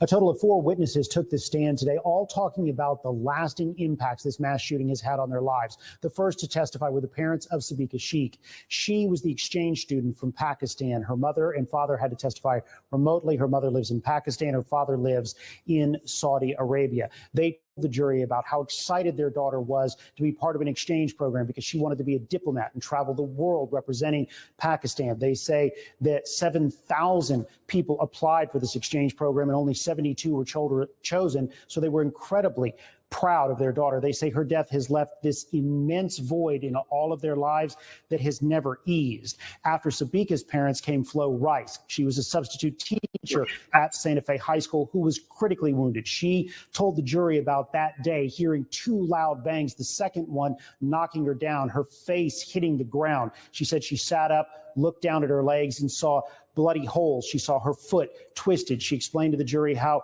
she had to spend the next 2 years learning how to walk again. And prior to that, she had run marathons. She also explained to the jury how she still to this day suffers from intense PTSD. She can't really go out, can't go to restaurants, can't be around crowds. Loud noises send her into a panic. And she says she spent the last 6 years living in this constant state of hypervigilance. You look at every exit, you have to be aware of everyone that's coming and going. Your brain never stops telling you you are in danger. You're in danger constantly, got to watch out. And it's exhausting. It is just absolutely exhausting. So even when I do get out and make myself go to things in public that I have to attend or a social event, and when I get home, I'm absolutely exhausted, mentally exhausted. It's torturous. Last person on the stand today was Trenton Beasley. He was a student in one of the art rooms where the gunman launched his attack. He talked about how he and a fellow student helped their other classmates escape through a patio door as the gunman was firing shots, shooting into the 2 different art rooms. They talked about how they tried to shut the connecting door, shoving a kiln up against it. Beasley talked about during that effort, he was shot in the back, yet he was still able to help one of his classmates, Sarah Salazar, who'd been shot in the arm. He wrapped towels around her arm to try and stop the bleeding. He also explained to the jury about how he is still suffering from debilitating PTSD, how he has severe nightmares, and now he has stress-induced seizures. Beasley is expected to return to the stand in the morning. This is the very first time he has testified before a jury about this shooting. On the stand, he said he was an attentive father and he cared about his son. In fact, he actually described finding out about the shooting at Santa Fe High School. He panicked, rushing over to the school because he was worried it was his own son who had been killed. When the accused shooter's father took the stand, the first question was simple. So was the answer. Do you accept any responsibility for what happened on May 18th, 2018? No. Dimitrios Pagourtzis' son isn't here because he has been found incompetent to stand trial criminally. Sir, Dimitrios went to Santa Fe High School and shot 10 people and killed them, and 13 others with your 12-gauge shotgun, right? Yes. Dimitri also used his mother's .38 handgun to commit that, right? Yes. He testified he kept his guns locked in his home. The cop is next to me. I said, look, let me go in. You know, because I hear the shooting still, okay? I said, let me go in. If something happens, let it kill me, don't kill anyone. For 7 days, jurors have heard from 19 witnesses, police officers who responded to the shooting, those who survived it, and those who lost their loved ones. They have seen journals allegedly from the accused shooter about his depression and his hatred of his classmates and family. Take a look at Rose and Tony. I would prefer not to. Do you think that they're suffering? No, I do not. The first person to take the stand today was Trenton Beasley. He was just 15 years old when he was shot in the back on the day of that massacre. We also heard from Shannon Clausen and Rhonda Hart. They're the mothers of shooting victims Riley Garcia and Kimberly Vaughn. Both mothers testified about their experience after that shooting, the pain and trauma of losing their children. Hart said she hoped she could bring about change through this trial. Now here I am, like, trying to, make the world a better place for her and for everybody else that's been impacted by gun violence. I hope she's looking down on me and realizing what I'm doing. Now, later in the day, we heard from Reese Tisdale, a former officer with League City PD who responded on the day of the shooting. His mother, Cynthia Tisdale, was working as a substitute teacher at the school and was killed in the massacre. Former Precinct 2 Constable Jimmy Fullen was also called to testify today. Now, of course, much of the testimony and cross-examination in this trial has been focused on who these witnesses believe was at fault for the shooting. The defense has argued the accused shooter's parents do not share in the blame. Trenton Beasley finished his testimony today. He was a student at Santa Fe High School during the mass shooting, and he helped several of his classmates escape. Beasley told jurors he could hear the shooter taunting everyone by singing "Another One Bites the Dust" as he kept shooting. After Beasley concluded his testimony, the mothers of Christian Riley Garcia and Kimberly Vaughn took the stand. Shannon Clausen told jurors her son Christian wanted to be an Army Ranger, and he was killed while helping his classmates and substitute teacher Cynthia Tisdale. Rhonda Hart then told jurors her daughter Kimberly was an avid reader, an accomplished and dedicated Girl Scout who was shot multiple times. Riley ushered the kids that were next to him into the storage closet, and he wasn't the last one in there. But one of the boys that survived let us know that he told them, "You go, I got the door, y'all get out," and would tell them when it was safe. He thought it was safe for them to get out and push them out. Before he died when they were all going to leave, and he had gotten everyone out of there that could go. He stopped and was physically picking up Miss Tisdale and Jared off the floor when he was shot in the back. Her gunshot wounds started in her left shoulder and continued all the way down the left side of her spine, down to about her belt line. And she was shot by 2 different guns, totaling 7 shots. The Galveston County Precinct 2 Constable at the time, Jimmy Fullen, also testified. He told jurors he was off that day but raced to the school as soon as he heard the call. He helped drag Santa Fe ISD police officer John Barnes to safety. Barnes was the first to confront the gunman and was critically wounded. The last witness to take the stand today was William Reese Tisdale. His mother, Cynthia Tisdale, was a substitute teacher at Santa Fe High School who was killed that day. Tisdale is a retired League City police officer, and he talked about racing to the scene as well, even though it was also his day off. All witnesses testified about the immense pain and suffering these murders have done to them, and they continue to impact these murders have on their lives in the form of PTSD, stress-related illness, lack of sleep, and depression. Those who lost children that day, those who survived, are suing the parents of the gunman, claiming they should have done more to get their son help for his mental illness and to make sure he didn't get his hands on the guns in their house. A panel of 150 potential jurors was chosen from the general jury. It's a raw interview of very. Okay. Well, that kind of gets you up to date as to what was said in the court and everything. So now we'll go back to the closing statements because, like I said, there's several attorneys involved here.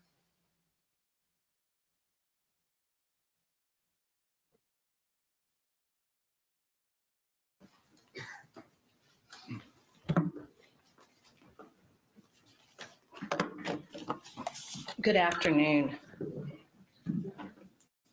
I also want to thank you for your patience and your dedication in listening to all the evidence. Chase Yarborough's life was miraculously spared on May 18th, 2018. The doctors told him at the hospital that God kept him alive for big things. Chase believes this, and everyone who knows Chase believes it as well. Chase is a survivor. He is grateful. Every day since May 18th, Chase is physically and psychologically reminded of that preventable massacre. He faces every challenge with courage, grace, and faith. May 18th was the last day that Chase Yarborough woke up, carefree, stress-free teenager. Chase described himself as funny, as outgoing. He liked to joke around. He loved his friends and his family. He was planning on going to college, and he would have been, now is, the first generation to attend college. He was so proud. Chase is an only child, raised by loving, involved, nurturing parents. They knew when Chase was sad. They knew when he was happy. They knew when he was struggled. Chase didn't have to tell them, they knew. May 18th was also the last day that Chase woke up without lead projectiles embedded and resting in his body.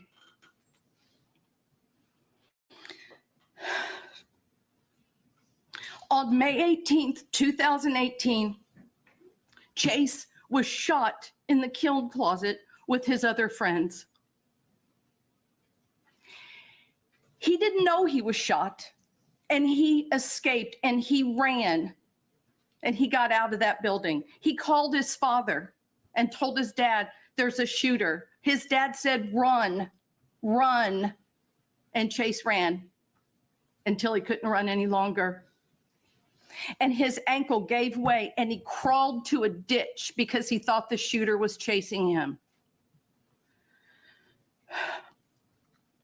Now, when he went to the hospital, he was told that he was in fact shot. He was shot in the head. He was shot in the back. He was shot in the arm. He had grazes, bullet grazes on his temple and on his other arm. The doctors told him the projectiles have to stay because it's going to be too dangerous and too risky to remove him, and they sent him home. Chase gets home. Not shortly thereafter, the hospital calls and tells them, bring Chase back immediately. They pack up and they go back to the hospital. Chase thought he was dying. When he got to the hospital, they rushed him in and they did additional testing. And they told him that he has a projectile, a lead projectile in his heart. The doctors didn't know how it got there. They said, how you're alive is a miracle.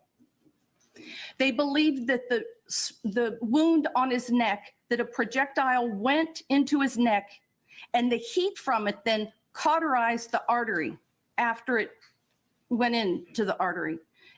The projectile traveled through his bloodstream and is in his heart, where it stays today. Every day, Chase is reminded of this shooting. He's got a bullet in his head that he feels every time he washes his hair. He sees the scars from the bullet wounds and he feels them. He feels the pain every day, every single day. Now, Dr. Peterson was talking about subjective and objective. Let's look at what objective is.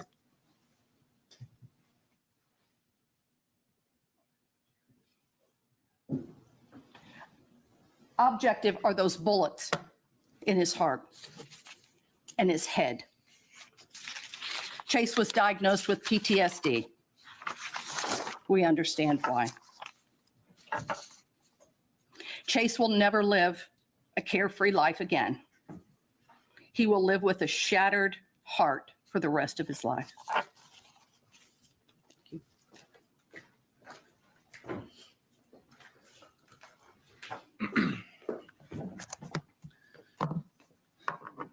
I'm going to move fast because we're running a little bit short on time, but my name is Blake Apfel and I represent Trenton Beasley. And I'll echo what Mr. McGuire said in that we need to send a message. And one of my favorite lines ever is and I'm going to tweak it a little bit. If you think you're too small to send a message, try spending the night in Galveston outside without a mosquito net.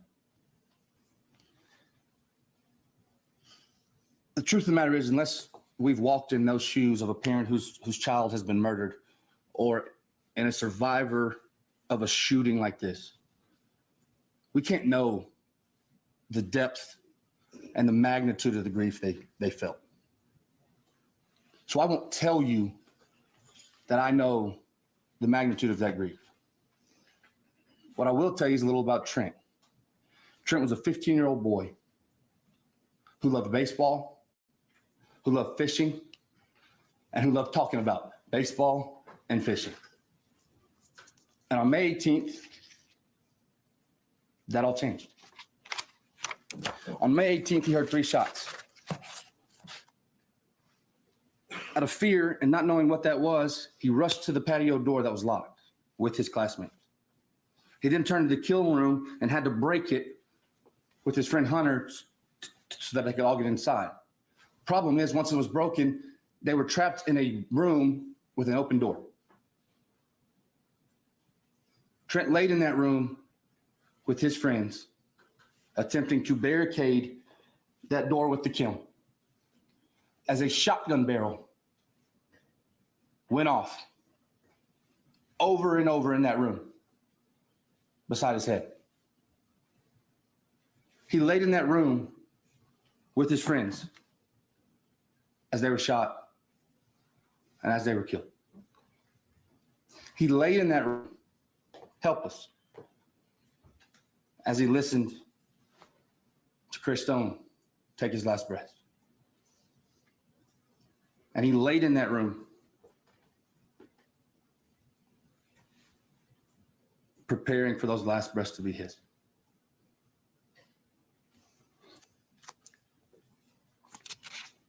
I believe that while we can't know that magnitude of that grief, we do know, based on the evidence in this case, that it's a burden of grief that will last for the rest of all of these people's lives. My prayer, and I think the best we can hope for, is that your decision and your verdict in this case will make that burden of that grief just a little easier to bear, knowing that the responsibility for the incident on May 18th, for the shooting on May 18th, has been delegated and assigned. Thank you.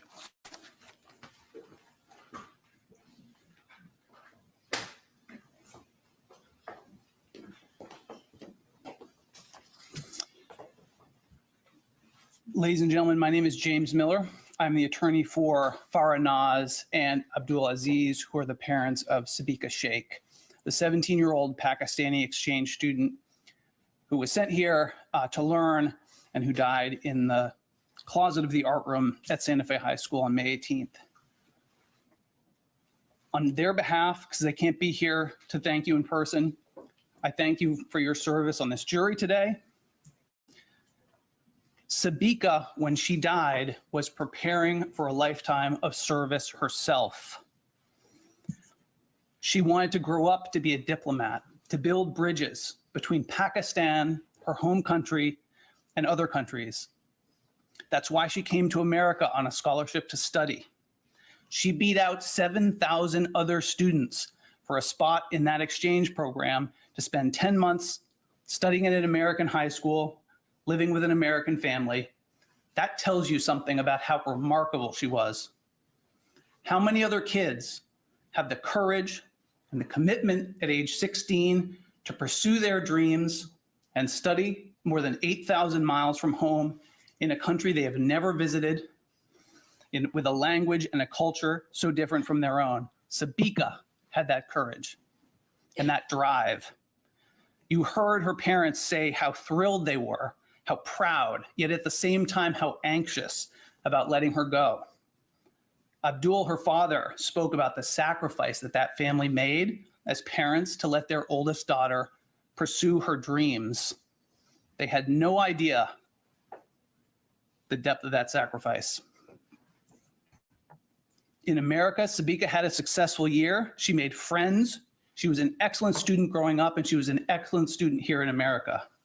She spoke to her family almost every single day. But by May, she was ready to come home. She was just 19 days away from coming home. And both she and her parents were counting down the days. They were celebrating Ramadan. She would call them, even though the family was 10 hours away, to break the fast with them, to keep the faith with her family. She missed the food from home. You heard her dad say she liked biryani rice. She was looking forward to that. Farah and Abdul, like so many of the parents we heard from, described the confusion and the rising panic and the helplessness of May 18th when they learned there was a shooting at their child's school and they couldn't reach them. The helplessness that these parents felt was compounded by being a half a world away. And eventually, Mr. Aziz spoke to Sabika's homestay father and heard in broken English the words that have burned into his mind, "Sabika is no more." When her body came back to Karachi 5 days later, a crowd of hundreds was waiting for her at the airport, and an honor guard from the Pakistani army. The president and the prime minister of that country visited Sabika's parents to pay their respect to this remarkable child. Sabika came to America full of hopes and dreams and ambitions, and she came home in a casket. She did not deserve to die like that. And on behalf of her parents, I am asking you to hold these defendants accountable for her death. I'll close with the words of her mother. She was my oldest child. She was my friend. She had a lot of dreams, and not a day passes I don't miss her.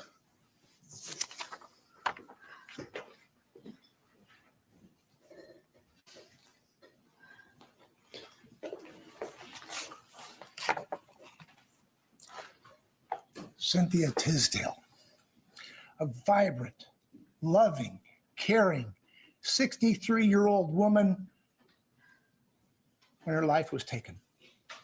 Let me tell you about degrees that mattered. We heard about doctors with degrees. Let me talk about the degrees that mattered, especially to her. She was a wife. She was a mother, grandmother, great-grandmother, a teacher, a friend. She didn't work out of necessity. She worked to provide these children a difference, to teach lessons about life and love. Her life was taken so short, robbing her family, this community, of love that she could give, lessons she could teach. Her husband, William, she was the caregiver for him. Upon her passing, he gave up his ghost to go join her. The last words that she ever wrote were the words that they shared in life, that they shared with their family. 3 words, the most powerful, enduring. I love you. It's what should have been said and spoken more often. Reese Tisdale, you saw him take the stand. He spoke on his behalf, on behalf of his family. They are all devastated. Instead of sharing relationships and talking with their mother about what's going on at their homes and on celebrations, they do it at the cemetery. Jennifer, Reese's wife, she taught in our schools. She had to give it up. The pain was so bad. Reese, he was there. He's forever haunted by what he saw and what he couldn't do. He's plagued by anxiety, by anguish, depression, grief, despair. His life was spent in service to us in our community, to serve and protect. On that day, he couldn't protect his mother. He couldn't protect those kids. As a result, he eventually gave up the force. He couldn't handle the pain anymore. He wanted to find a way to bring joy into people's lives. He wanted to find some still waters to walk behind or beside. He talked about how he was grown up and raised. His dad said, raise up a child in the way you want him to go. It's the way he did it. It's the way his kids turned out. It all starts at home. It started at their home. They had the responsibility, among other things, to protect the keys, to protect the guns. The book of Romans has a chapter about lessons. It says the lessons that were written to teach, to provide encouragement and hope for a better today and a brighter tomorrow. What are the lessons we've learned here? Do not let what was taught here be forgotten. Use the lessons of these lives, of these people, to make a difference, an impact, to provide teachings and encouragement for hope of a better today, a brighter tomorrow. On behalf of the Tisdale family, all of these families, help us make a difference. Help us protect our teachers, our students, our families, our friends, our children. Do not let them suffer the pain of the lessons that we unfortunately have now had to endure. By and with your verdict, stand united with us to make a difference. Be our voice. Be Cynthia Tisdale's voice. Help her teach one more lesson, a lesson of responsibility and accountability. Make your lesson be bold. Make it be strong. Let it be Santa Fe strong.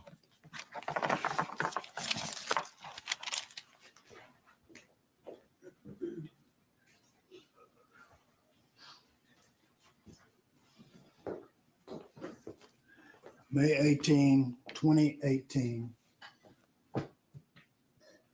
is Rhonda Hart's every day. She got up at 4:30 that morning to go to her bus route. The job her dad had, the job she liked. She liked being around kids. She's on her route. She's coming back. She finds out there's something's going on at the school. They say, come back, park in the back. She goes back and she's beginning to wonder, but she's following orders. She had been in the military. She starts asking people what's going on. There was a shooting. She started wondering about Kimberly. She texts her, no response. She really starts worrying then, asking others. And remember when she saw Isabella Lamance, the girl that had been on her bus, she called her girl. She wrapped her arms around her, holding her, takes her to a bus, sits on the second seat. In just a minute, what does Isabella say? Miss Rhonda, we think Kimberly's dead. Rhonda didn't want to believe that. Why would you? And she waits hours. She goes to the unification building where all the parents are. And slowly by slowly, as parents find their child, they leave, and then a group of parents is left. They're sent to another building, 5:30, 6 o'clock. Can you imagine what that time must have been like? Knowing that a shooting has occurred, your child's not answering their phone, and you're sent to a room, someone comes walking in and says, what clothes did she wear? They tell her, she's dead. Even then, the shock, the pain, the misery, there's no way that this could be true, but it was true. She winds up going to the funeral home, and remember that Kimberly was covered up to here. For a year, Rhonda couldn't even function. Her father had to cook meals. She really wanted to be with Kimberly, but she had Tyler to take care of. She's been in therapy ever since at VA. But she's tried to make a difference also.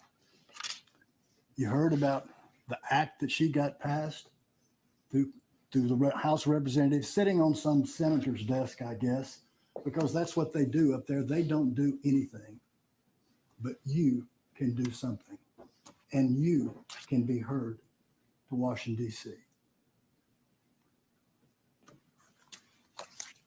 It is distasteful for me to talk about money and life. You could fill this room full of money. Each one of these parents want their child back. But money is all that you can award. That's all. Nobody goes to jail. It's money. But your money will say something. It's not what it is, but what does it say? And it needs to be heard loudly. I'm going to sit down a minute, but there's some little administrative things I want to go over with you. You recall the court, and the court's charge said 10-2. That means that 10 of you, to reach a verdict on these issues, 10 can agree. Now, if it's a different 10, let's say 10 answer one way, and then you get to another question, and 2 that when the 10 drop out, and then the 2 were out and will come back in, you can't do that. So if you want to be a part of this verdict from start to finish, this verdict needs to be 12-0. Every one of you. Also, credibility. The fact that someone has a bunch of degrees and has done research and on this board and that board and this school, you can believe all that that witness says, nothing of what that witness says, or only part of what that witness says. It's entirely up to you. You also know that the burden of proof we have is preponderance of the evidence, the greater weight and degree of the credible evidence. One place that that can be applied and should be applied is where are these keys? Is it more likely than not that these keys were stored in the location exactly where Dimitrios said they were? I will sit down here shortly. The defense will have an opportunity to respond to us, and then Clint and I will have an opportunity to respond to what they say. We look forward to responding to their argument.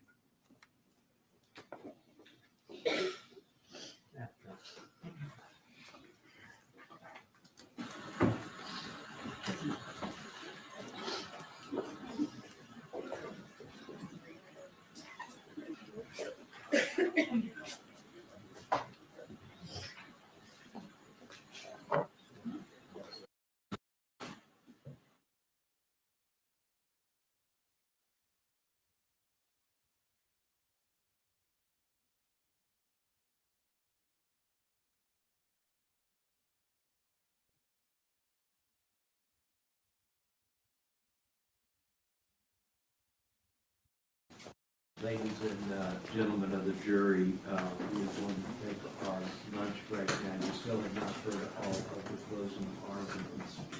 So We're going to transfer over now, and this is the defense, the parents of the shooter. This is their attorney who's going to speak.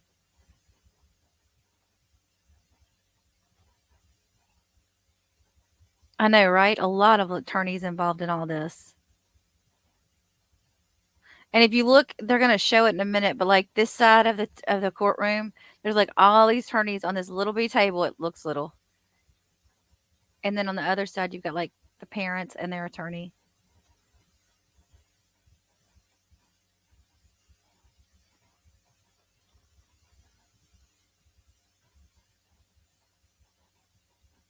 Oh my God, they're showing the jurors.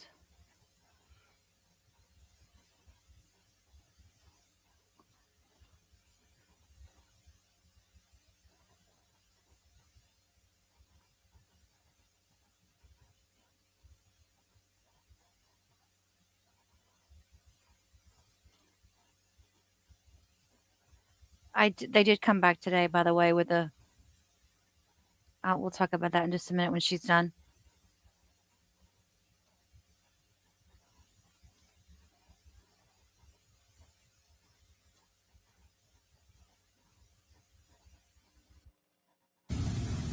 30-minute warning and a 10-minute warning. 30 minutes. Yes, Your Honor.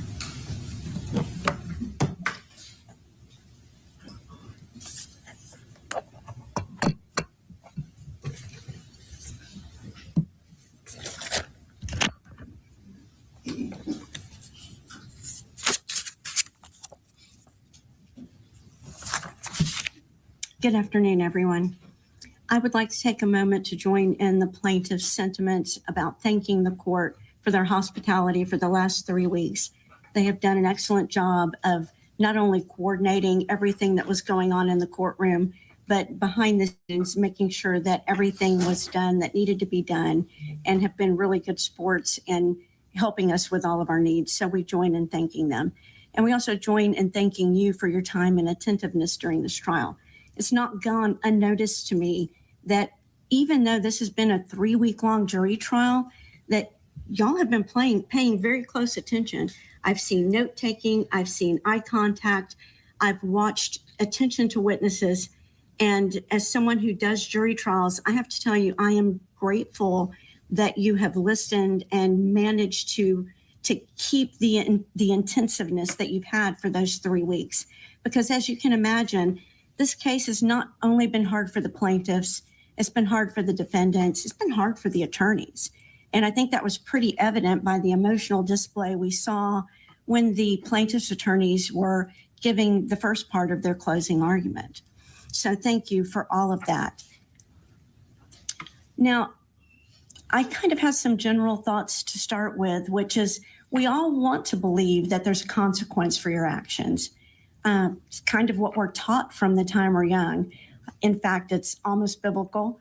And we think that the wrongdoer is going to be caught, the sinner is going to be punished, that all of your actions have consequences, that you can't go get a gun, kill and shoot innocent people and escape punishment.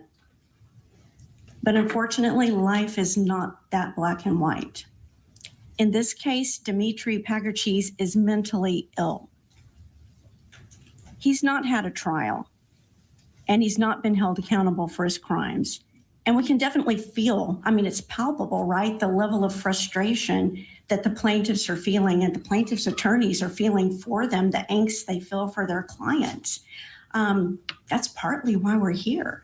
The feeling that Dimitri may be escaping punishment, the feeling that we need to blame somebody for what happened. In fact, if I were in their shoes, I can't tell you I wouldn't feel the same way.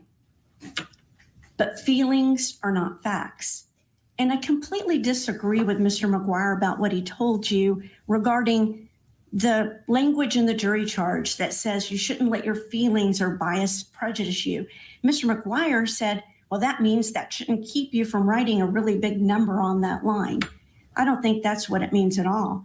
I think what it means is that you have to put aside your feelings and biases, your feelings of sadness and empathy that you're naturally going to feel for the plaintiffs, that I feel for the plaintiffs, that my clients feel for the plaintiffs, that we all feel for the plaintiffs.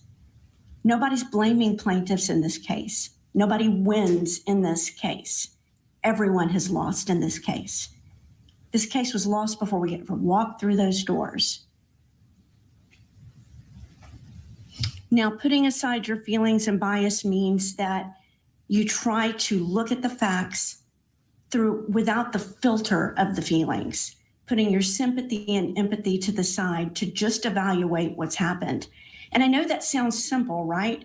But believe me, it's not quite so simple as we've seen here. Lawyers who are in trial all the time, this is their job, right? They get up here in front of juries and they talk to juries. That's what they do for a living. Yet they can't put their own feelings aside because this is a tragedy. And now we're asking you to do the same thing.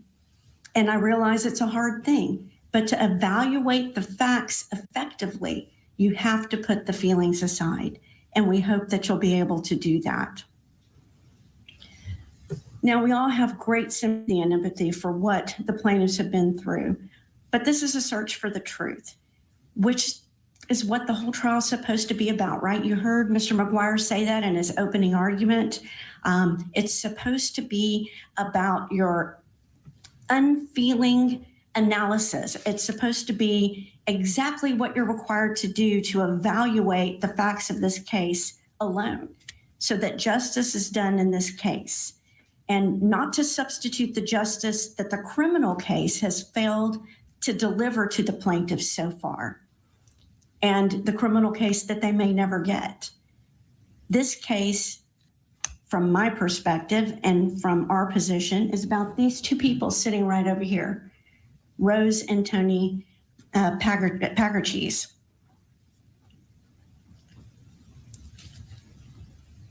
Plaintiffs want to place blame. It's natural to want to place blame, but where does the blame belong? When a hurricane comes, are we blaming God? Mental illness is a unseen, unknown tidal wave that can come and destroy not only the individual's life who is afflicted with a mental illness, but everyone around him. And that's what's happened in this case. So who are we going to blame? Well, let's look at the facts. We know that we had the unknown, unseen, and unshared mental illness of Dimitri. We had the unknown, unseen, and unshared failures of the school. And we had the unknown, unseen, and unshared actions of Lucky Gunner, who illegally sold ammunition to Dimitri. Now, I'll say this many times because I think it's important. Feelings are not facts. For 6 years, my clients have remained mostly silent. They've lived in fear. They don't like to go out because they're the parents of the monster, right? That's who they are. And you heard in their closing that they put up these great kids, and I don't doubt these kids were great. Everything I've seen about these kids makes me believe they were wonderful, amazing human beings. But their son got a mental illness. Their son is robbed of who he was. He is no longer the son that they raised. You don't have any control to tell mental illness to behave a certain way. This is what my clients have been dealing with for 6 years. Now, this case is really about what happened before May 18th, 2018. We're not really looking so much at what happened after that date when you're looking at the responsibility and blame for my clients, right? And in the search for whether or not they should be held responsible for anything, we've gotten into every area of their lives. We've gotten super far afield of what the facts are that we should be looking at, right? We've argued about whether or not Tony got mad watching the World Cup, whether the World Cup would even make you mad enough to throw a remote control, whether Rose's family carries genes for mental illness, whether or not my client should have known when their 3-year-old child had temper tantrums and drummed on his face that he was a budding psychopath. These are not the issues. The issues are what was going on in the life of this child, young adult, at the time this happened, and looking at the months and even the year before this all happened. It was not foreseeable. It was not predictable that their son would have a psychotic break. Certainly not predictable that their son would become a school shooter. Now, to all of the defendants, Mr. McGuire showed you the jury charge, and you're here to determine whether or not they were negligent. And what is negligence? How do we know it when we see it? Well, you've got some instructions on the charge, and we know that we all have a duty, right, to act within reason, to make sure that we use ordinary care so that we don't hurt each other. That's kind of what we already know. Ordinary care is defined as the degree of care that a person of ordinary prudence would use under the same or similar circumstances. You'll be determining if all the parties, or if any of the parties, or if none of the parties fall below this standard. So the relevant inquiry in your mind should be, did Rose and Tony use ordinary care regarding the safe storage of their weapons based on the facts and circumstances that they knew prior to May 18th, 2018? Now, you have to have a duty and you breach the duty, meaning you break that duty, right? So who failed in their duty? Well, right off the bat, right, you look straight to Dimitri. I think it's fairly uncontroverted that Dimitri developed a plan to be involved in a school shooting. It's uncontroverted that Dimitri acted in a furtive manner to make sure his plan wasn't discovered. Dimitri stole guns from his family home, finding a way to bypass the reasonable and prudent efforts that Rose and Tony had taken to safely store their weapons. And then Dimitri ordered ammunition online in furtherance of his crime. It's uncontroverted that Dimitri pulled the trigger. The parents didn't pull the trigger. The parents didn't give him a gun. The parents didn't give him permission. He never asked to look at or inspect or take a weapon. Parents certainly didn't consent to any of this. These are actions that Dimitri took. Now, there are some extra considerations you'll have to take, whether or not you believe Dimitri's mental health issues should mitigate his actions in some way, but that's for his attorney to argue, for Mr. Torres.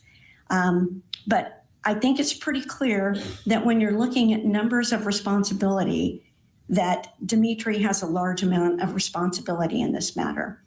Now, I'm going to ask Ms. Goldsberry to put up the jury charge on the screen. And Mr. McGuire put this up for you earlier. And of course, he thinks you should answer yes to every question. I don't think you should. I think you should definitely answer yes to Lucky Gunner. And let's talk about why. You should say no to Rose and Tony. You should say yes to Lucky Gunner. Lucky Gunner had a duty. Your question is, did they fall below the standards of ordinary care? That's a quick answer. They absolutely did, because Lucky Gunner violated state and federal law. There's a law in place that says you can't sell ammunition to an individual who's under the age of 18. They did that. Plaintiffs put on no evidence that any ammunition from the Pagourtzis family household was used in the shooting. I'd like to object. That's not part of the court's charge. It's a proper argument. I don't know that I mentioned the charge. You've been provided the court's charge, and you'll even have a copy that can refer to during your deliberations. So you are to follow those instructions as given to you by the court. You may continue to say. Thank you, Judge. And I expect I'm going to get interrupted multiple times, even though you noticed I did not do so with them. Because the reality is that they're trying to make a case from nothing. They're trying to take a bunch of little things that no ordinary person would see as problematic and turn it into something that it's not. Now, Lucky Gunner clearly broke the law, but what did Mr. McGuire tell you? Did he say 100%, 50%? He said 10%, even though he knows that they broke the law. Ask yourselves why. Why would he only assign them 10%? Now, it should be a pretty quick and clear determination for you to be able to figure out that Lucky Gunner should be held responsible. Now, I want to talk a little bit about my clients and their interactions with the school. And you are not going to see a line anywhere in your jury charge holding the school responsible. They're not a party in this lawsuit. However, you heard lots of arguing during the course of this trial about evidence. A lot of evidence we got late, a lot of evidence we didn't have context for, and you guys heard part of that, and it was probably confusing for you. But some of the records we got late were the school records, right? And in these school records, we found that the school had not notified Dimitri's parents that he had missed 57 days of school. Now, that's assuming that that record's right. I don't have any reason to think it would be wrong. But I'm going to ask Ms. Goldsberry to place that record up on the screen for us. And if she can blow that up for you a little bit, as we discussed the first time I put it up there, there is only a handful of times where the school says that they notified the parents that their son was absent. If he was indeed absent 57 days, that would have been a red flag and his parents would have done something.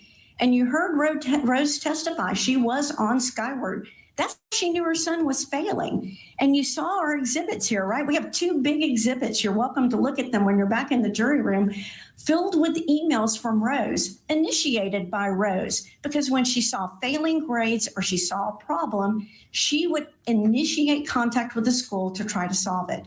This is probably why Dimitri, even though he was struggling from the 9th grade, had never failed a class, because mom would say, okay, what do we need to do to fix this?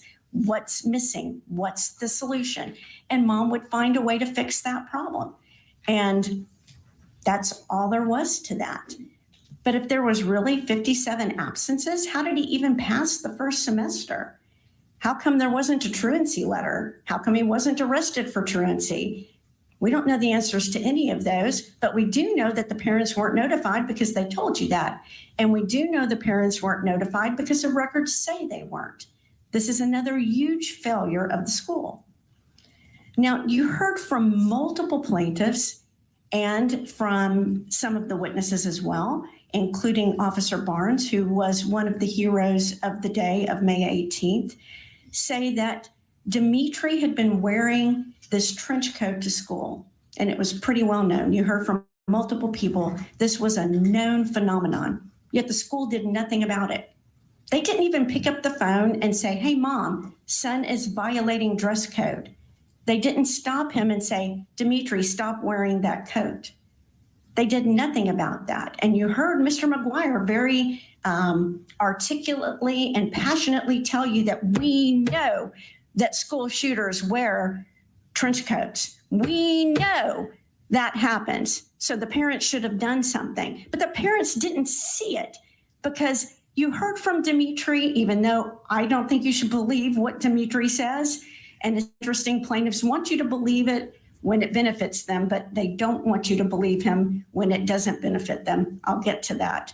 Nevertheless, we know the parents weren't seeing this. So Dimitri was either keeping this trench coat in his car, in his backpack, or maybe at the trailer where it wasn't seen by the parents. But the school took no action on this. Maybe if they had, this day wouldn't have happened, or at least he wouldn't have been able to sneak into the school unseen with weapons. That was all part of his plan. Now, plaintiffs have argued earlier in the case that Dimitri's mom bought him the trench coat. It's 100% true. He was involved in a video project for school called The Greatest Gatsby, and he wore that trench coat in there. This was around Christmas time. He wore the trench coat in the video along with a blonde wig. He was dressed as the Daisy character, for those of you that are familiar with the book. And after that, no one ever saw him at the family wear that duster again, because let's be honest, this is Texas. It's really hot. This jacket's hot for me. I can't imagine wearing a trench coat. So he wasn't wearing it except for effect. And that effect was at school, because as Mr. McGuire showed you, he fancied himself a school shooter. He admired school shooters. He wanted to be a school shooter. Now, whether or not this was a product of his mental illness, you'll have to decide. And again, that's for his attorney to argue. But those facts are pretty clear from his writings. Mr. McGuire showed you entry over entry where he talks about these things. So whether this was a product of his mental illness or not, this was clearly on his mind, and this is clearly what he had planned.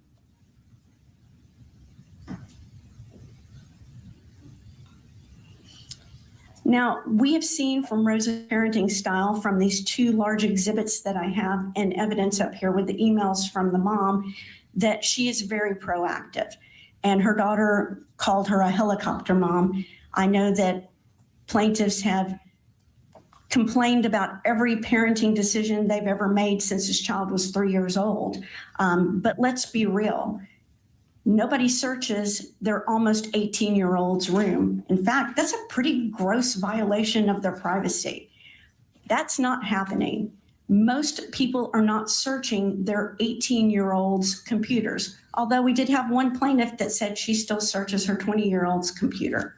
So I guess it varies from parent to parent, but in reality, when a person's becoming a young adult, they start to get a certain level of autonomy. And this is necessary, right? Because we're raising children to the point of 18. In our society, 18 is when you're ready to go off in the world on your own, ready to cut that umbilical cord completely and go be your own person. And there's steps as you get up to that, right? I mean, you're a baby, your parents carry you everywhere, you become a toddler, you walk on your own. You're in elementary school, your parents drive you to school, you get to junior high, you're allowed to walk. You get into high school, you get your own car.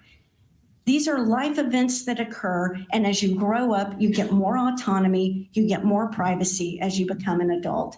I think it's ridiculous to put the burden on these parents that they should have been searching this child's room, searching a room for a young man who had never had any problems. He never had a detention in school. He didn't get in trouble for chewing gum. He'd never been suspended. He never failed a class. He'd never been violent. He'd never gotten in a fist fight. He'd never been arrested. He never got caught drinking, using drugs, smoking. What were the parents? Oh, wait, I know what it is. He played video games. He's in his room alone playing video games. Red flag, red flag. As a mother of 7 children, I'm telling you, they play video games. And as they get older, they like to spend more time playing video games. Now, whether or not this turned out in retrospect to be a small portion of a mental illness is easier to see in retrospect. At the time, it's not a terribly unusual behavior. No, I don't want to go out as much. I don't see how this is some big red flag. It's just not happening. Now, you did hear Mr. McGuire and some of the other plaintiffs talk about some of the documentation that Dr. Peterson spoke about. Now, you heard Dr. Peterson tell you himself, the word choices in my report were mine. So when he listened to everyone talk and he chose the word volatile, it's not because they said volatile, that's the word he chose. He also took individual events and put them into the report in such a way that it made it look like this might have been a persistent problem. And this is all part of the doctor's analysis. I'm not saying it's right or wrong way to do it, but you heard Rose and you heard Tony, to the extent you could understand the stories we were talking about, that some of these events in Dr. Peterson's report, although they did happen, were one-time events. For example, the 3-year-old temper tantrum, fear of heights issue. Rose actually had paperwork. She still has paperwork from when the kids were in preschool and Mother's Day out. And she showed him one where a teacher one time sent home a report that said, we were up on the slide today and Dimitri was afraid to go down because he was afraid of heights and he threw a tantrum. And somehow that got written in such a way that it made it look like it was a more persistent behavior. Now, to Dr. Peterson, when he's looking at all the pieces, to him it might be. But what was reported from the family is that it was a one-time event. So as the person perceiving this, as the person living this in real time, as the person who's not going back after something horrible has happened and looking at what's happening in the here and now, that doesn't look like a red flag. Now, what would look like a red flag? When the school failed to monitor their computer systems and allowed Dimitri to conduct searches of a nature that should have set off immediate alarm bells. Ms. Goldsberry, if you would put up the searches such as Columbine evidence photos, 357 revolver, and Virginia Tech shooters. These should draw some attention by school officials. Now, plaintiffs may argue that we don't know for certain that these came off of the school records, but you can look at these exhibits. If you'll put up the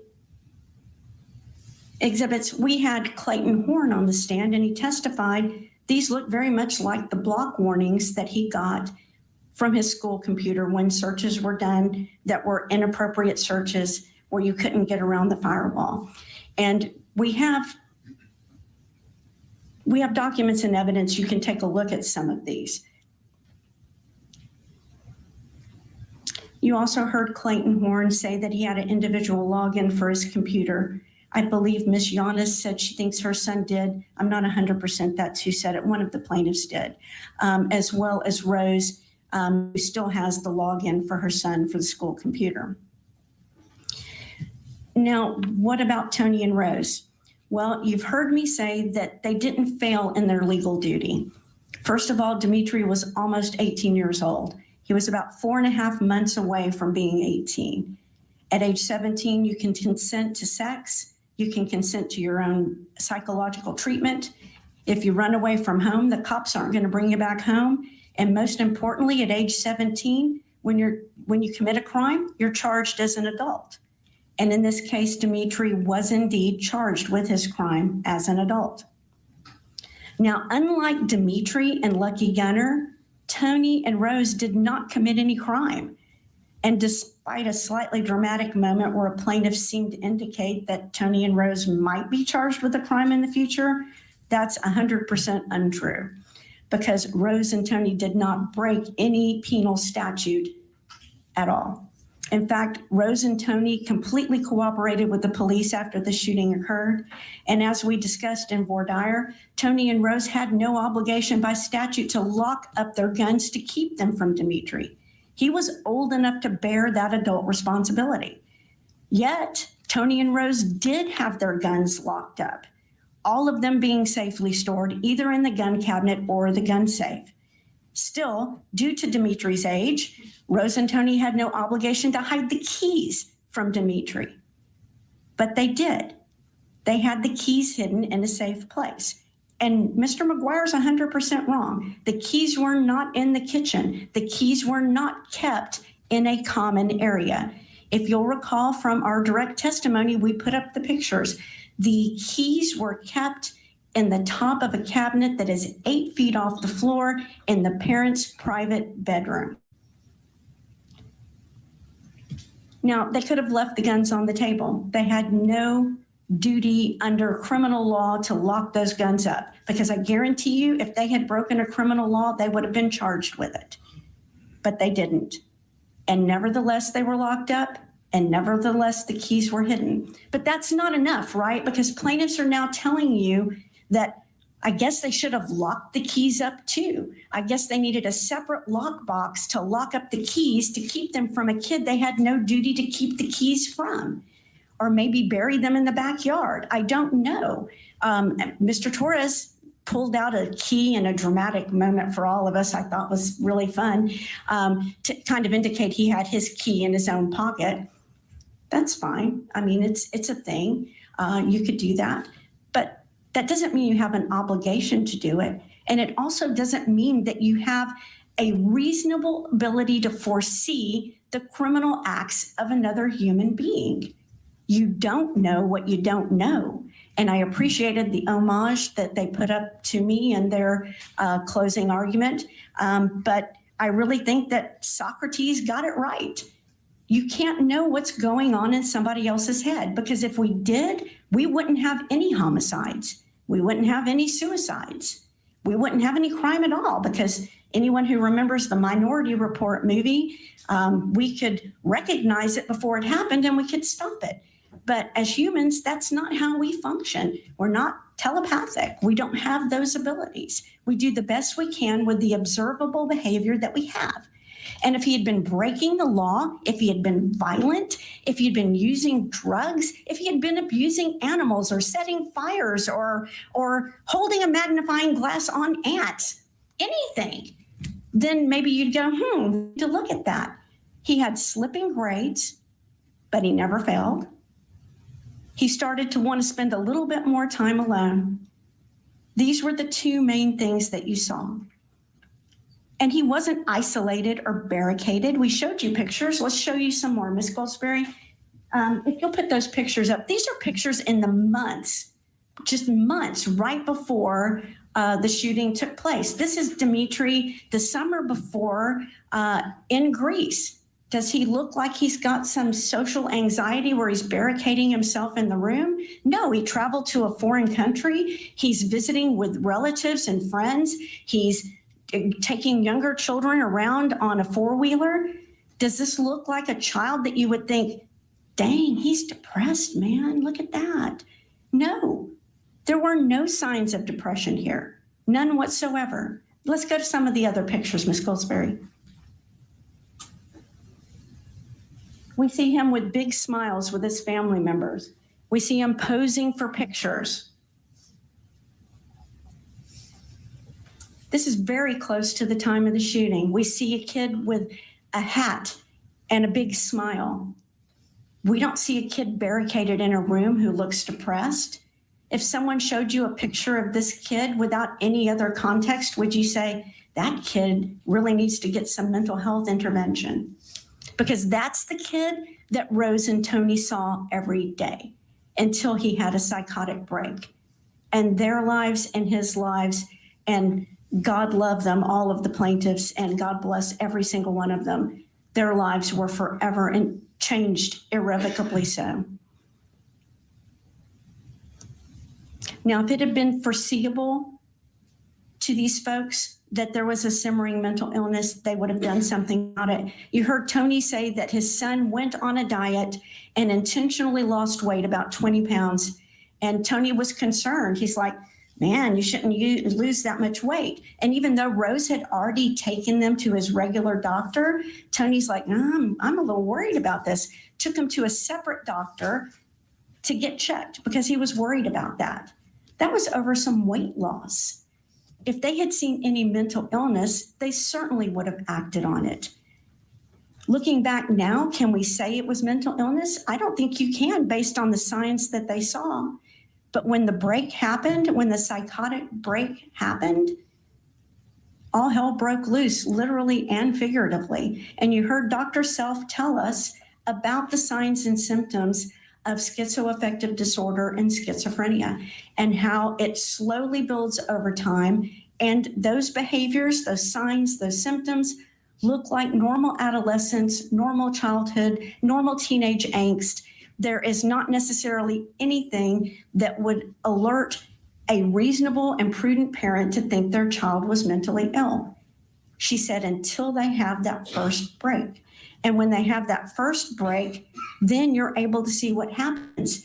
And heaven knows it is the most tragic thing that the first time this kid does anything really wrong is irredeemable. He can't come back from this.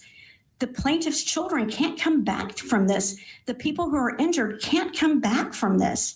Tony and Rose will never get their kid back. He can't come back from this. Now, it doesn't really matter.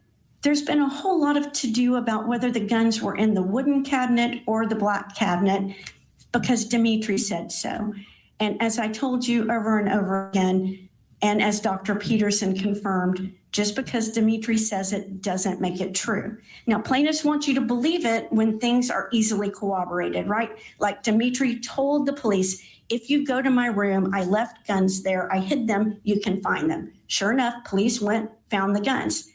But Dimitri also told police, yeah, there's alcohol and cigarettes in my room. FBI searched that room extensively. We've got picture after picture after picture of Dimitri's room, in the drawers, in the closet, on the bed, under the bed, beside the bed. There's no pictures of alcohol or cigarettes. So just because he says it doesn't mean it's true. It doesn't mean everything he says is wrong, but important things could be wrong. For example, saying the key was on top of the wooden cabinet. You heard Rose say it wasn't. You heard Vossi say when she needed her jewelry, her mom went in the other room and got the key and come unlock the shelf. But even if it was there, even if the keys were left in the lock itself, they didn't break any laws. They didn't do anything wrong because they didn't have a duty to do that. It wouldn't have been unreasonable. But plaintiffs want to build all of these signs of mental illness to say they should have had a heightened duty, that wasn't enough. The fact that he wasn't 17, that's not enough. Because something tragic happened, that's not enough. And I don't disagree with them. Something tragic happened. Everyone in this room wishes it hadn't, but it did. But it's not because Tony and Rose failed to safely store their guns. Rose and Tony safely stored their guns. Their son or anyone else with a criminal intent could have searched the house and found those keys. You saw in some of Dimitri's writings where he was talking about different ways he wanted to try to get a gun, right? Even though he knew the parents' guns were there, and as Mr. McGuire rightfully pointed out multiple times, all he had to do was like break that glass and he could have gotten a gun. He never did that because he knew that would trigger an observation and his parents would jump into action.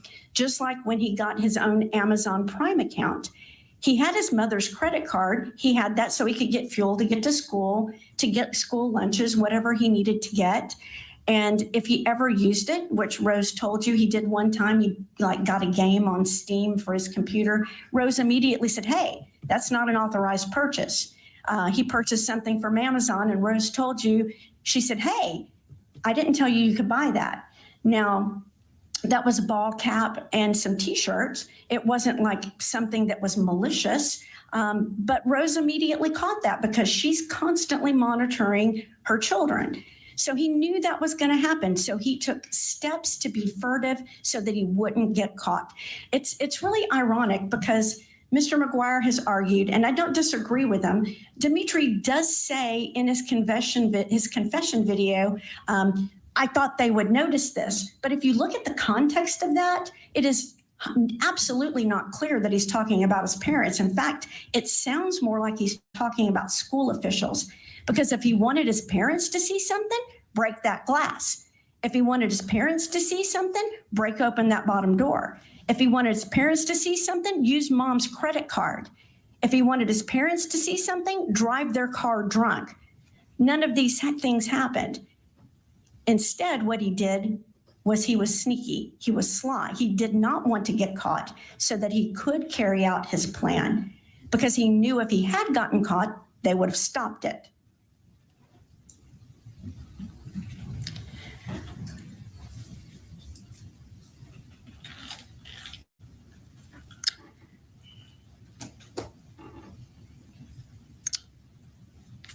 And again, I'm going to draw your attention back to the you don't know what you don't know. And to me, it's amazing how Socrates was able to succinctly identify that problem. After something happens and we see the course of events and the chain of events, it's certainly easier to go, oh, I see that now.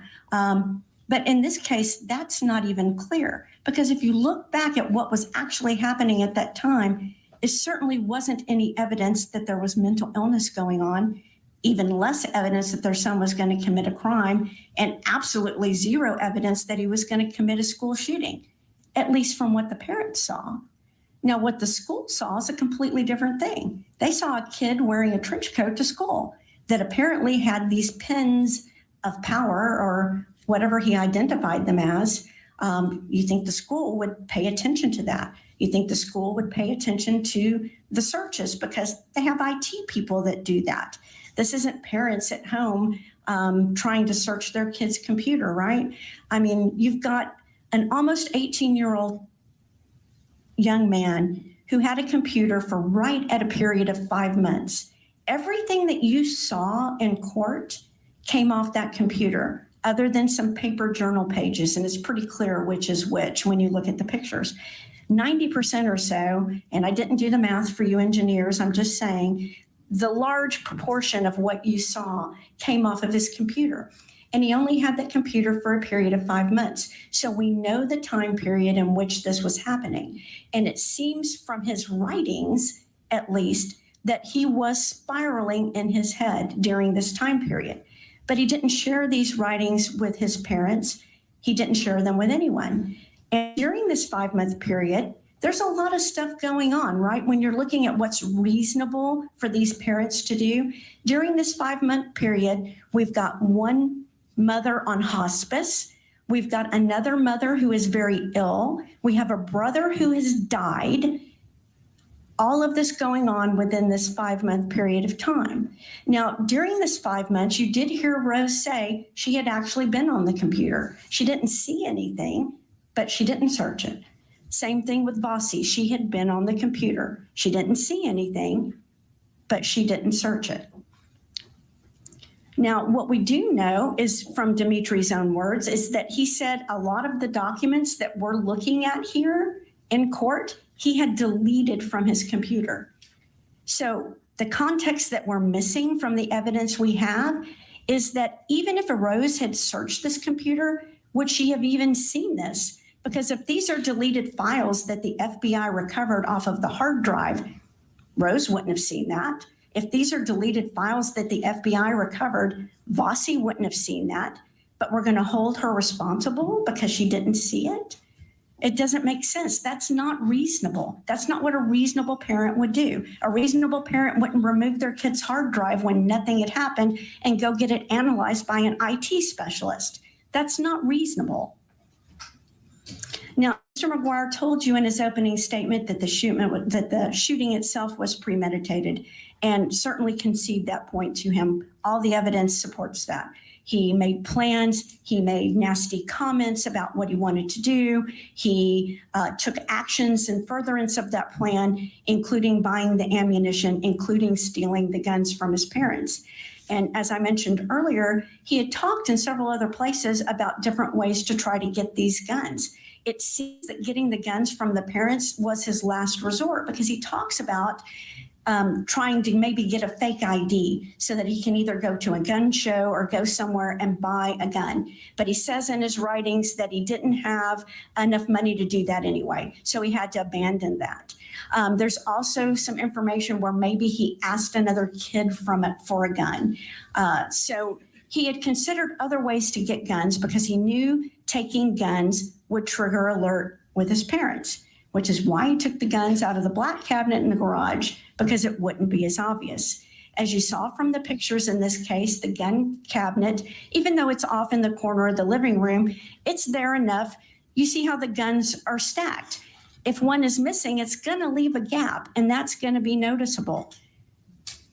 He took them from the other cabinet because he didn't want to be caught. If he wanted to be caught, he would have broken it open. He would have left the cabinet open when he found the keys. He could have done any other number of things, but he didn't because he wanted to hide what he was doing. Now, you have to filter this through the evidence that Dimitri was in the throes of a psychotic break. And again, that's going to be for you to determine if that should mitigate his accountability or not. Dimitri's not my client. I leave those arguments for Mr. Torres. But remember that these efforts that he took to hide the evidence from his parents means they didn't see it, right? And I agree with Mr. McGuire on another thing. I know it's hard to believe we agree on some things. He is right. You don't always know when an Amazon package is going to be delivered, or do you? All you have to do is check the tracking, and it tells you how many stops away your package is. You've got an idea when that package is going to be delivered. And if it's not delivered before you get home, you've got a pretty good idea of when it's going to be delivered, and you can run out there and grab it before anybody sees it. And it's not reasonable to hold the parents responsible for furtive actions of their son that they wouldn't have seen.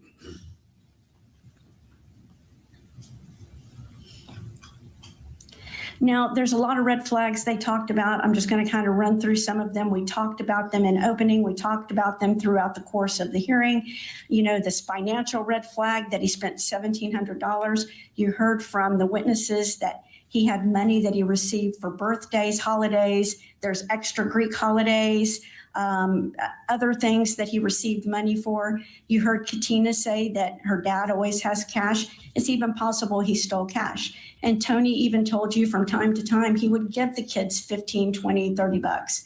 So as far as him having money, I'm not sure what the financial red flag was there, other than the parents should have known he was spending money that they didn't know he was spending. It's hard for me to figure out. But the reality is that he did have some of his own money, and he did order stuff, and it was delivered to him. There are certainly receipts to show that that happened, including for Lucky Gunner.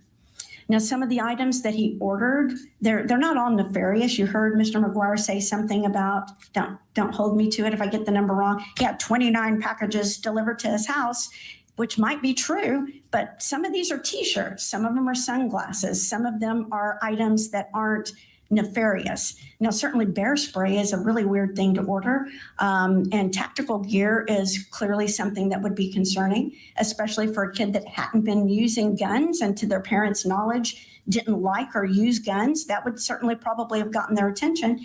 But let me point another thing out to you, that in all of those FBI pictures, other than a couple of those items, there are some of those items in the picture. There's knives and some other items there, but a lot of the other items don't show up in the pictures. So some are there and some are not. Was he keeping him in the car? Was he keeping him at the trailer? We don't know. And the parents wouldn't know that either because they don't know what they don't know.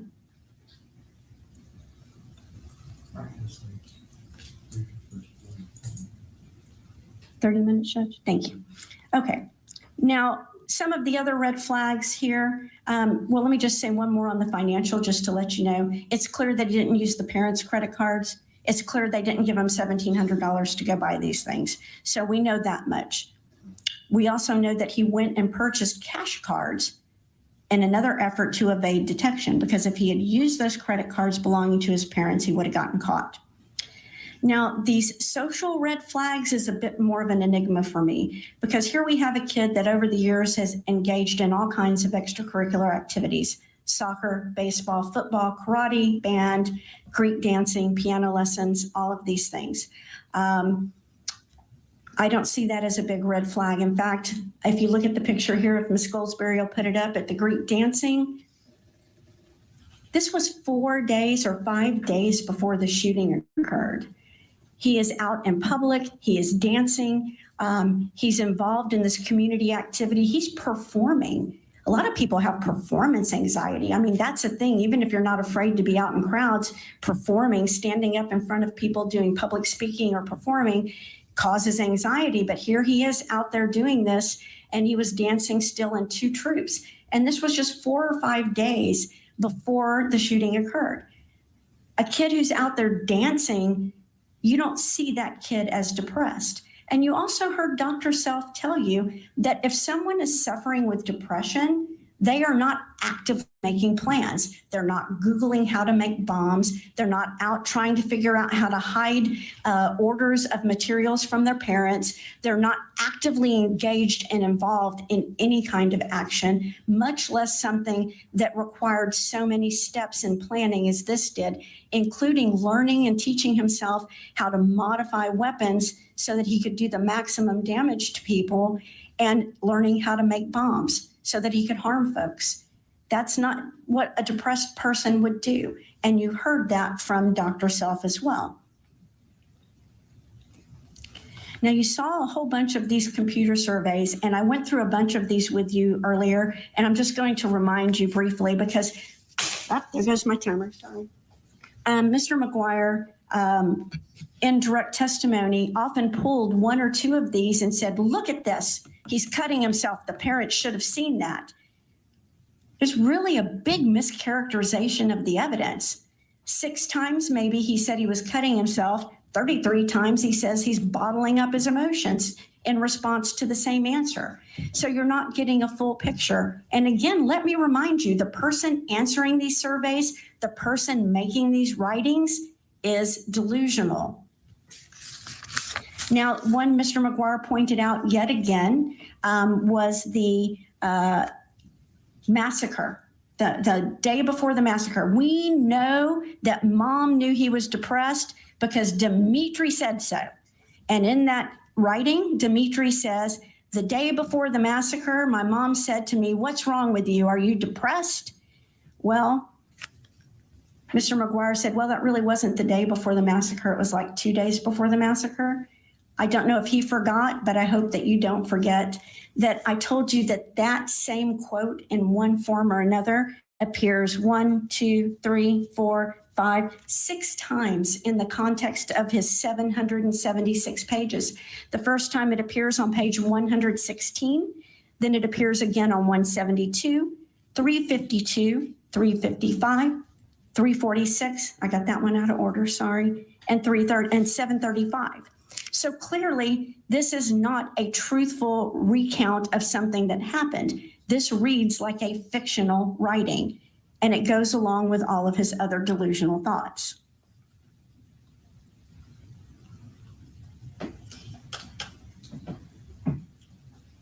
Now, looking at the other social media red flags that the plaintiffs point out, Dimitri did open a Facebook page a couple of weeks, like 2.5, 3 weeks before the shooting occurred.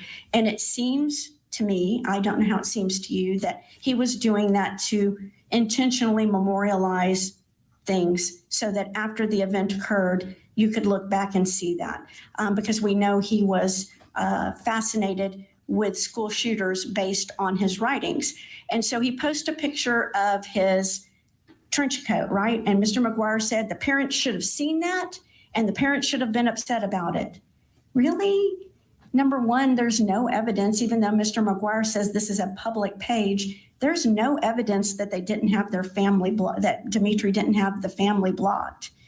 Furthermore, if the school wasn't startled by him wearing that every day at school, then why would the parents be startled by seeing a picture of it on social media? That seems unlikely to me. And to be clear, even though as a parent myself, if I saw those, it would certainly make me go, what's going on here? He didn't make any threats, overt threats or warnings or forecasts on there. Although one could say that the t-shirt itself, which there is no evidence is a custom t-shirt, by the way. Born to Kill is a phrase that comes from a popular movie, Full Metal Jacket. So we don't know that that was a custom t-shirt unless Mr. McGuire has a separate receipt. And if he does, I apologize. I figure it's an Amazon order. I didn't investigate that closely enough to be 100% on that idea. But there was nothing other than a picture of the shirt that indicated anything else was going on. And there's no evidence that the parents or any family member saw it. And the plaintiffs didn't bring in anybody else to say, this was a public page, the parents were not blocked, there were no IT specialists here. And the same with Dimitri, right? I mean, Mr. Todd, who is very learned and did a very good job cross-examining the experts, he's like, you're free to believe some of what they say, none of what they say, and that's 100% correct. But what they didn't do was bring in an expert who said, that guy is wrong, Dr. Peterson is wrong, Dr. Self is wrong. That didn't happen. Now, Rose did tell you that previously Dimitri had a social media account when he was about 15, and she did monitor it, but he closed it. And to her knowledge, he never had one until he opened it here. You also heard the nosy little sister say, I would go do checks on social media. I would go looking to see if he had a social media account, and I never found any because I wanted to see what Big Brother was up to. So there is no evidence that these were forward-facing public pages as far as the family was concerned. Now, as to the other social red flags, there were some suggestions that the fact that he only had 1 or 2 friends was a big social red flag, but some kids are that way. I've got some kids that are pack animals. When they were young, they ran around with a tribe of children. And I've got some that had only one. In fact, my son, who is my legal assistant that's been here with me, he only had one best friend all the way through high school. They were together all the time. Just different personalities. There's no idea that that would be a red flag that an individual has a mental illness. Now, there is definitely some merit to the fact that failing grades is a flag. Now, whether it's a red flag or a yellow flag or just a flag, certainly that's something that will require action. And as soon as the grades dropped, we see Rose jumping into action. She jumped up to pull that flag off the flagpole. She tried to figure out what he needed to do to fix it and how to solve that problem. Now, speaking of those emails, you saw Mr. McGuire put that email up saying that it's the email where Rose is talking about she had been gone for a while and she felt so bad and she didn't know what was, going to happen with Dimitri. And they kind of tried to paint that in the context that the email was about mental health. It wasn't. The email was about Rose finding out that her son had plagiarized a paper. And Rose took that so personally. I can't believe my son would do that. That's not who my son is. And she was very upset about that. I mean, in my opinion, overly upset about that. But that had nothing to do with mental health. There's no evidence whatsoever that any individual in any capacity, whether it be at the school, at the church, in the community, anywhere, that anyone told Rose, hey, your son is doing X. This looks problematic. You might want to go get him checked. That never happened. Now, the absences we talked about, that is definitely a failure on behalf of the school. That is very problematic. And I promise you, if a Rose had seen that, that would have been a problem. She was on Skyward. She saw the grades. You heard her testify that she did not see those absences there. We now have no way of knowing whether they were on Skyward or not. Plaintiffs would have you believe they were. She doesn't remember seeing them. I guarantee you, if she had seen them, she would have taken action. Now, again, to those physical issues about Dimitri cutting himself, there was zero evidence Dimitri was cutting himself. Mr. McGuire told you that you should know that there's a problem because of the physical signs. And there was some talk about him not showering as often. You heard Rose talk about these, right? These are isolated incidents that are taken out of context. So Rose told you as a teenage boy, his hygiene wasn't what she wanted it to be. He had school football. He was showering at school, but he wasn't always showering at home. And so sometimes she would have to remind him. But she told you when she reminded him, he would go do it. She thought he was being lazy. He wasn't wanting to do his chores. He had some lack of motivation. These are the things that the parents saw. And it's not unreasonable for them to think this is normal teenage behavior or a phase or a mood that would move on. There was no indication of any depression or deep, serious mental illness or any mental illness at all. And these children, both of her children growing up, they were getting regular doctor's visits. They were going to see a doctor who evaluated these kids. And then Dimitri got even extra times at the doctor, other than wellness checks, other than times when he was ill, because he was in sports, multiple sports, and band, which requires additional physicals to be done. And doctors who examined him never saw any symptoms or signs that they thought were problematic and said, hey, Mom, you might want to get this looked at. Because if they had, she would have done something about it. And Dad would have done something too, even though Mom is the primary one who handled the children's education, as you heard from the testimony.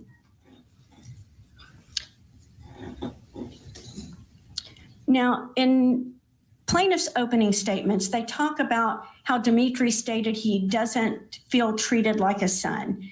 But again, this is a product of Dimitri's delusional state.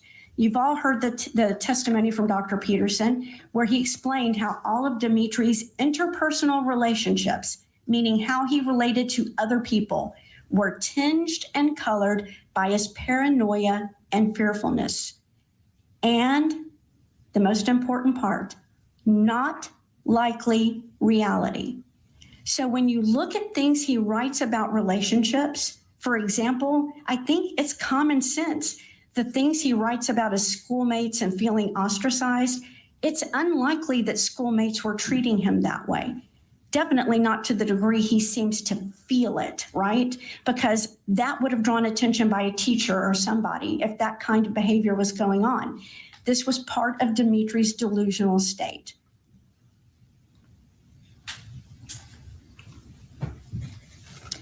Now, we talked a little bit about what Mr. McGuire talked about, these intentional signs. And if there was any intent to be intentional, it was at school. And if you re-listen to the clip Mr. McGuire played, you can see, if you agree with me, that it sounds more like he's talking about it in the context of school and not the parents. But there were a million ways for him to make his illness, his suffering known to his parents, not the least of which are the 3 times that we heard about in the last 5 months before the shooting, where Rose pulled both of her children aside, and even her adult, her 30-plus-year-old stepdaughter, and talked to them about mental illness. When her brother committed suicide, talking to both of them about, if you ever feel this way, talk to me. And whatever happens, don't do anything to take yourself away from me. That's the perfect time to say, Mom, I'm having these awful feelings. After the school shooting in Parkland, she talked to both of her kids and talked about what a tragedy it is and was, no doubt, and told them, don't ever let your anger or your sadness or your grief or whatever's going on, don't ever let yourself feel that way. If you ever need help, come and tell me. And she would have gotten help for them. But he never said a word because of his paranoia. He didn't want to talk about this. He didn't want to talk about Natasha. And Mr. McGuire might be right. Natasha may be a delusion that began from a character in a video game. We used to play is it not Frankenstein? It's Wolfenstein, right? I think, back when my children were younger. And that may indeed be a character, but that doesn't mean that he didn't develop a delusional belief about a character in a video game.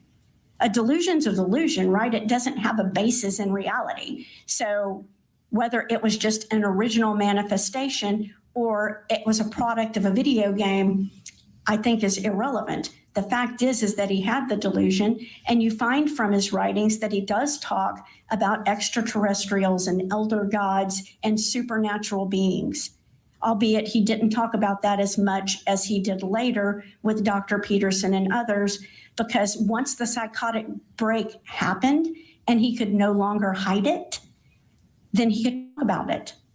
After the CIA didn't assassinate him, after the school shooting happened, he could talk about it. And apparently that's what he did with Dr. Peterson.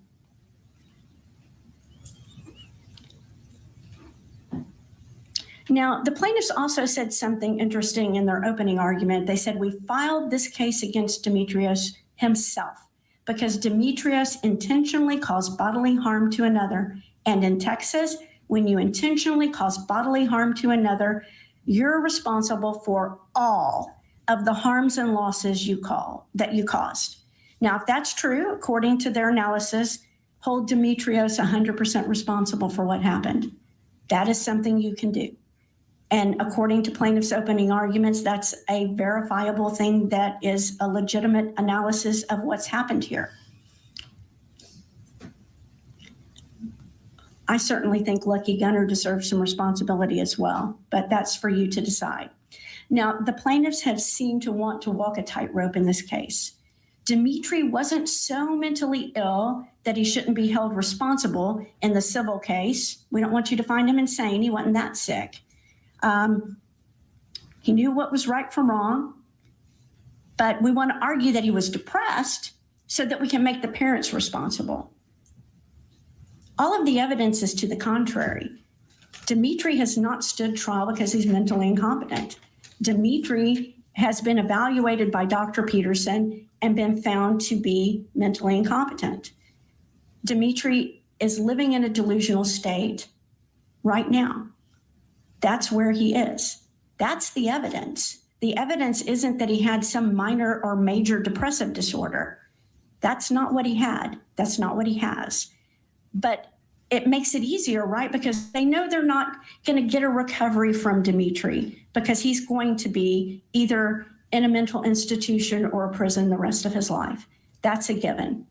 The parents are the only, and Lucky Gunner are the only other two options here to get a recovery. If this is really about justice and not about money, then you can write zeros in the amount for all of those, and you can hold whoever you want 100% responsible. But it's not just about that. If it's just about justice, we would wait for the criminal trial and the criminal would be tried, and then we would see what the justice was. That's what justice is. This is trying to hold the parents responsible for a horrific event that affected them as well and made victims out of them also.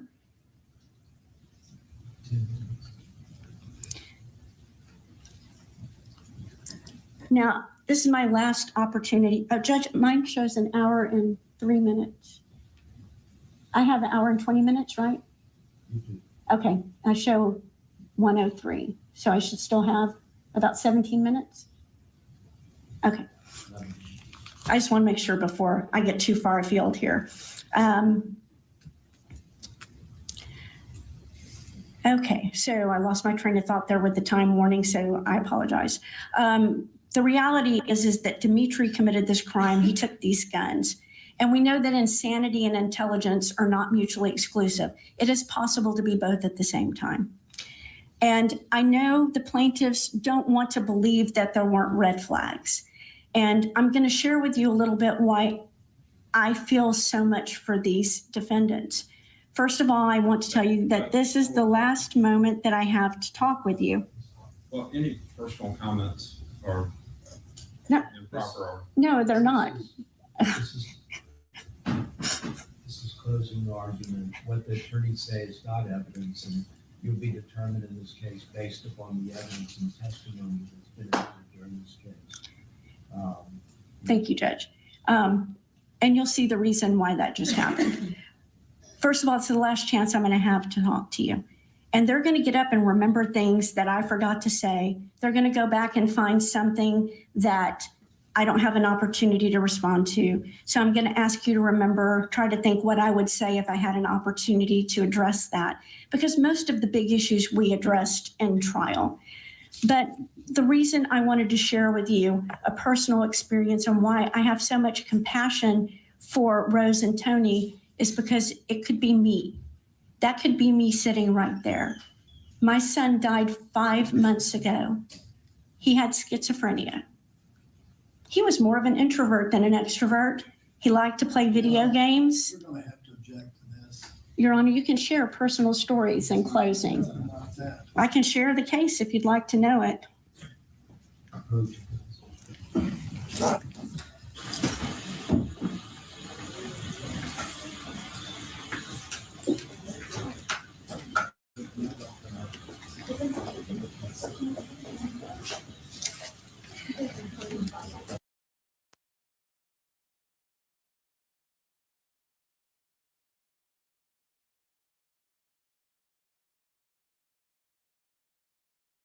Buy ammunition for them, which is what Lucky Gunner gave him rather, when he shouldn't have.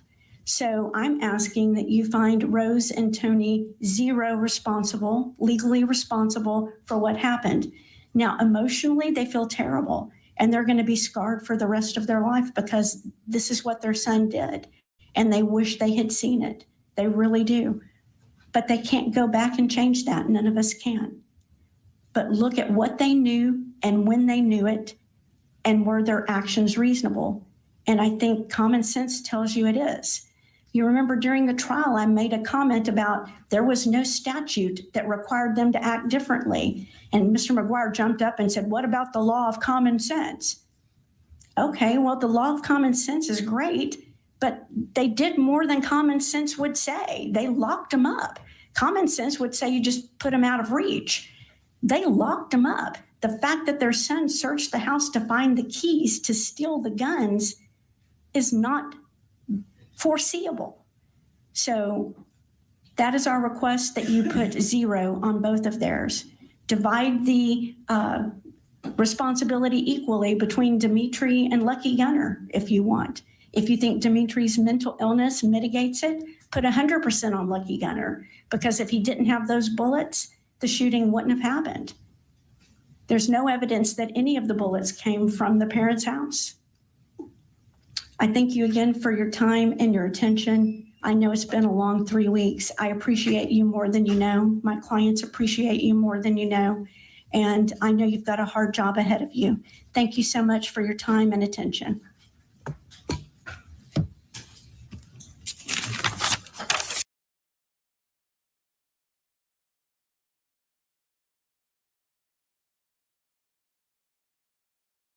Okay. Well, I have news for everybody. About 3 hours ago, which is approximately, I guess, around the same time that we went live, the jury came back. And the article says the parents of former student accused of killing 10 people in 2016 school shooting near Houston cannot be held responsible for what happened. A jury decided Monday.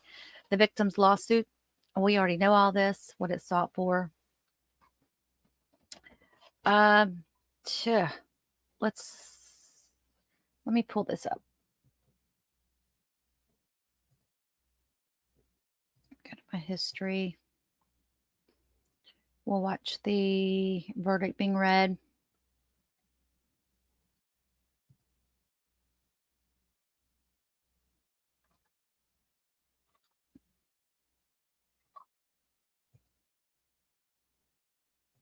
Let me share. I know this is longer than I thought it was going to be, but I don't know. I think that because we followed the parents, we follow these trials where they're going up against the parents. We've done it from day one here on my channel. And I just thought we need to keep up with all of these as much as we can. Here we go.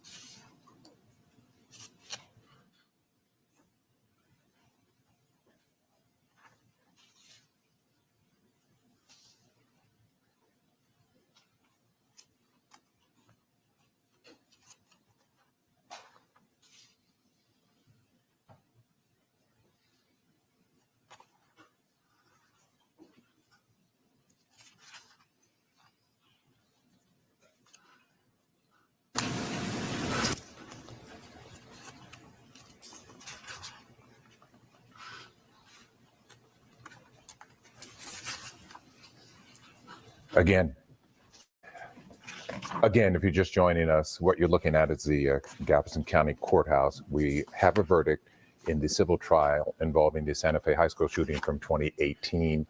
The verdict is in. We're waiting to hear the announcement. Right. So we had learned not too long ago that the jurors had asked the judge for permission to keep working until 6:30 or 7 tonight. That's after they spent most of the day reviewing key pieces of evidence. And this trial now going on for a couple of weeks here in Galveston County, this civil trial. And we heard testimony from both parents, from both Dimitrios Pagourtzis' mother and father. And as we zoom in, the gentleman to the back propping up his face on his hand, that is Dimitrios Pagourtzis' father as well. But we heard testimony from them. They were asked if they felt as though they were responsible. At one point, the father had said no, then had shown a little bit remorse when asked again in a different way on the stand as well. But of course, this has been a trial that has been followed very closely. We've had parents of victims take part in this trial, be very vocal about what they think should happen in this case. Yeah, one of the things for the victims' families is they're waiting for some sort of justice. There's been no criminal trial because the suspect has been deemed incompetent to stand trial. And so this will be the closest thing. Let's listen in to the judge in Galveston County right now.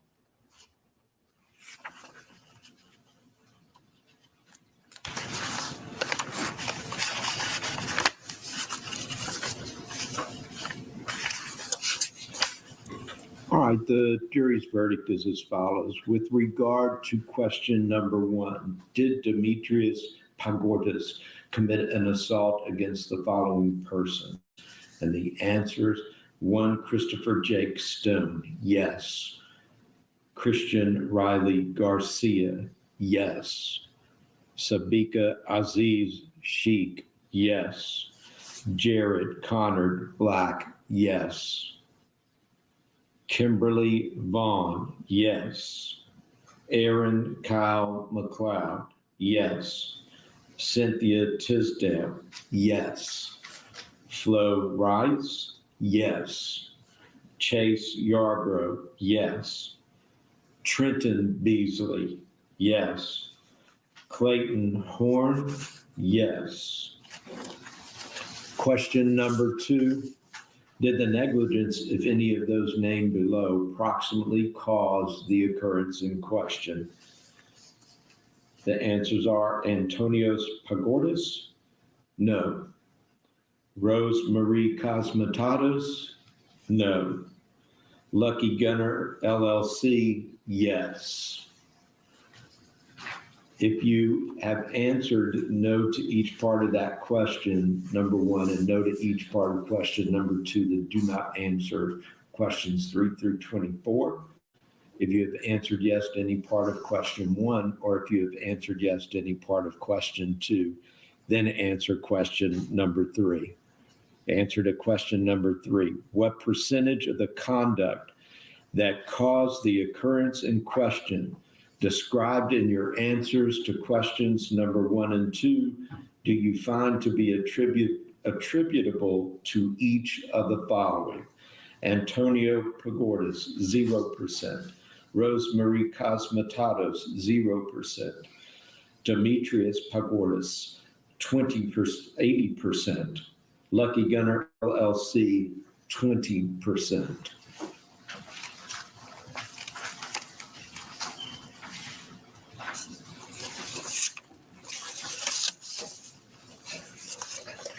If you have answered question yes to any part of question 1, or if you have answered yes to any part of question number 2, then answer questions 4 through 21. All right, and question number 4. What sum of money, if paid now in cash, would fairly and reasonably compensate Christopher Stone and Rosie Yanis for their damages, if any, resulting from the death of Christopher Jake Stone? Christopher Stone, $1 million. Rosie Yanis, $1 million. Loss of companionship and society that in reasonable probability Christopher Stone and Rosie Yanis will sustain in the future. Christopher Stone, $1 million. Rosie Yanis, $1 million. Mental anguish sustained in the past. Christopher Stone, $1 million. Rosie Yanis, $1 million. Mental anguish that in reasonable probability Christopher Stone and Rosie Yanis will sustain in the future. Christopher Stone, $1 million. Rosie Yanis, $1 million. Question number 5. What sum of money would have fairly and reasonably compensated Christopher Jake Stone for the pain and mental anguish, if any, that resulted from the conduct found by you in answers to questions number 1 and 2? Answer, $12 million.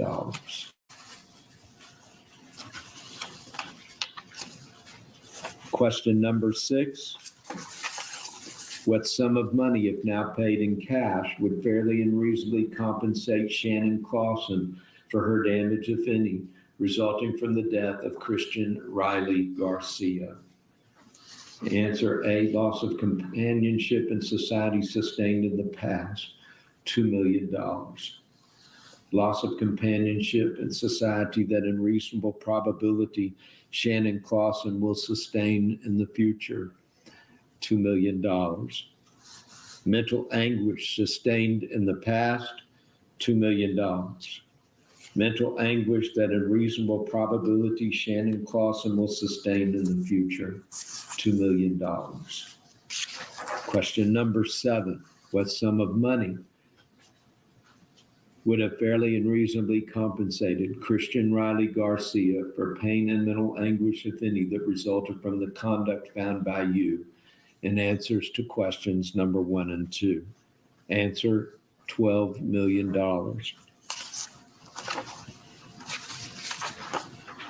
Question number 8.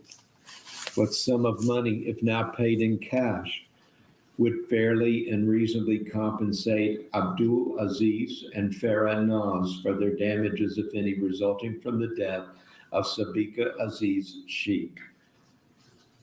Answer A, loss of companionship and society sustained in the past, Abdul Aziz, $1 million. Farah Naz, $1 million.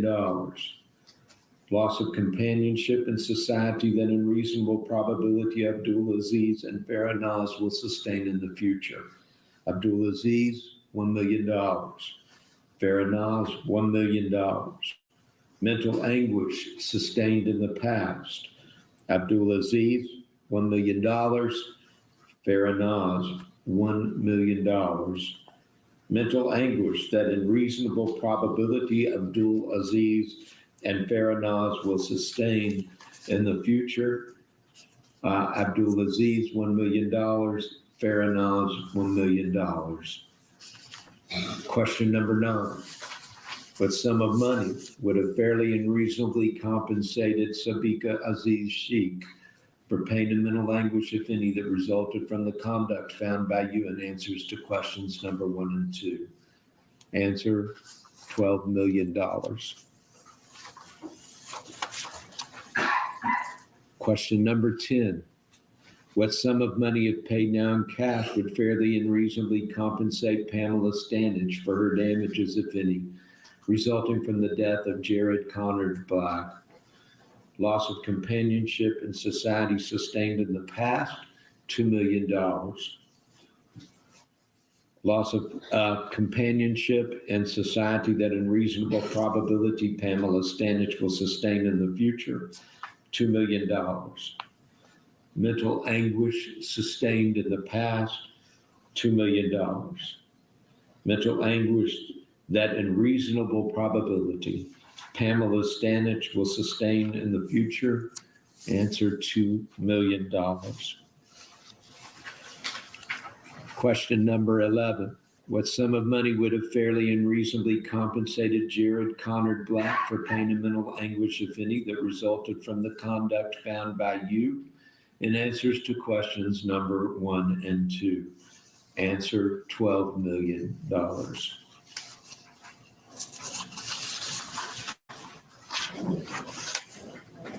Question number 12. What sum of money would fairly and reasonably compensate Rhonda Hart for her damages, if any, resulting from the death of Kimberly Vaughn? Loss of companionship and society sustained in the past, $2 million. Loss of companionship and society that in reasonable probability Rhonda Hart will sustain in the future, $2 million. Mental anguish sustained in the past, $2 million. Mental anguish that in reasonable probability Rhonda Hart will sustain in the future, $2 million.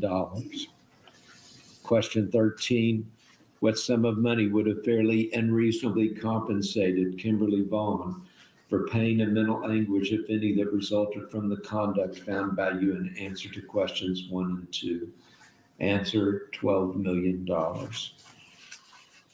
Question number 14. What sum of money, if now paid in cash, would fairly and reasonably compensate Mark McLeod and Gail McLeod for their damages, if any, resulting from the death of Aaron Kyle McLeod? Loss of companionship and society sustained in the past, $1 million. Mark McLeod, $1 million. Gail McLeod, $1 million. Loss of companionship and society that in reasonable probability Mark McLeod and Gail McLeod will sustain in the future. Mark McLeod, $1 million. Gail McLeod, $1 million. Mental anguish sustained in the past, Mark McLeod, $1 million. Gail McLeod, $1 million. Mental anguish that in reasonable probability that Mark McLeod and Gail McLeod will sustain in the future. Mark McLeod, $1 million. Gail McLeod, $1 million. Question 15. What sum of money would have fairly and reasonably compensated Aaron Kyle McLeod for pain and mental anguish, if any, that resulted from the conduct found by you in answer to questions number 1 and 2? Answer, $12 million.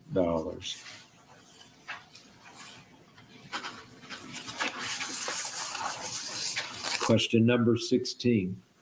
What sum of money, if now paid in cash, would fairly and reasonably compensate Reese Tisdale for his damages, if any, resulting from the death of Cynthia Tisdale? Loss of companionship and society sustained in the past, $2 million.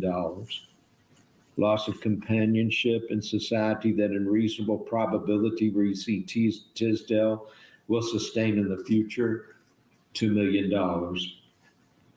Mental anguish sustained in the past, $2 million. mental anguish that in reasonable probability Reese Tisdale will sustain in the future, $2 million. Question number 17. What sum of money would have fairly and reasonably compensated Cynthia Tisdale for pain and mental anguish, if any, that resulted from the conduct found by you in answer to questions number 1 and 2? Answer, $12 million.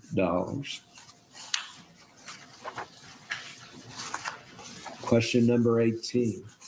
What sum of money, if now paid in cash, would fairly and reasonably compensate Flo Rice for her injuries, if any, that resulted from the conduct found by you in questions number 1 and 2?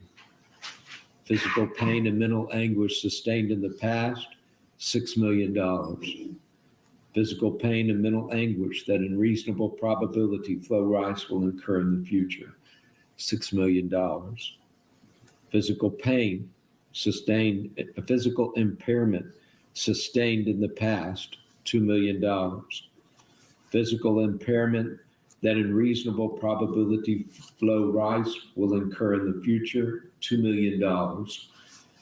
Disfigurement in the past, $2 million. Disfigurement that in reasonable probability Flo Rice will sustain in the future, $2 million. Question number 19. What sum of money, if paid now in cash, would fairly and reasonably compensate Chase Yarbrough for his injuries, if any, that resulted from the conduct found by you in answer to questions number 1 and 2? Physical pain and mental anguish sustained in the past, $6 million.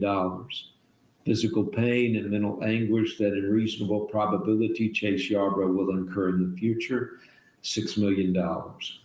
Physical impairment sustained in the past, $2 million. Physical impairment that in reasonable probability Chase Yarbrough will incur in the future, $2 million. Disfigurement in the past, $2 million. Disfigurement that in reasonable probability Chase Yarbrough will sustain in the future, $2 million. You are listening to a verdict in the civil trial involving the Santa Fe school shooting. The bottom line, the headline is here that the jury has decided the parents of the alleged gunmen are not liable in the shooting. Not negligent. We have to send you now to CBS News coverage of the Democratic National Convention, but our coverage of the Santa Fe.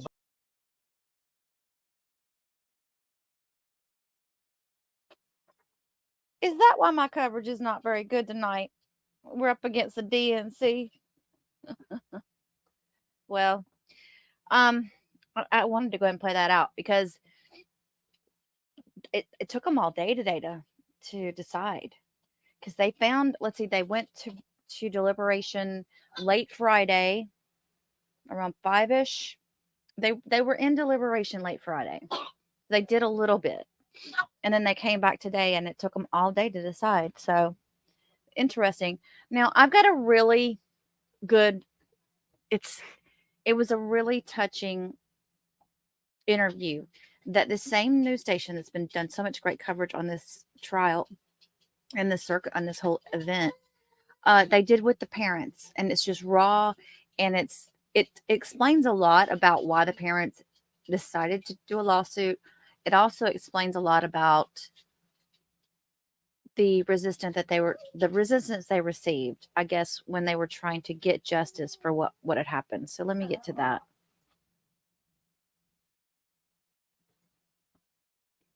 I have to find it now because I lost it. I got it. I just gotta find it. And just so you guys know, this lasts about 37 minutes long. White. On May 18th, 2018, a shooter walked into Santa Fe High School, killing 10 people and injuring 13. For the last 5 years, I've covered this story. I've met with survivors as well as the families who've lost their loved ones. And now I want to share with you my latest conversation with 6 of them as they talk about how their lives have changed and what they're still fighting for 5 years later. First, let's introduce ourselves. Tell me who you are and how the Santa Fe shooting has changed your life. We'll start with you, Gail. Okay. Gail McLeod. My son is Aaron Kyle McLeod. We lost him on May 18th. And it's just redefined your whole life. You kind of are stuck in that position forever. You know, your life is just, it feels like your life is on hold a lot. You want to do things, you want to go do things, but you're missing a part of what was just your family unit. And now you have to try to pick up the pieces and move on without a major part of it. That's what May 18th did to us. I'm Flo Rice, and I was shot in the Santa Fe shooting. Our lives have been defined as before and after now. I'm very, very grateful to be alive, and I feel like I have to keep fighting to make a difference in school safety. That's something that I guess it's kind of part of survivor's guilt. You feel like there's not enough that you can do because you did survive. But I'm very fortunate and I'm very grateful.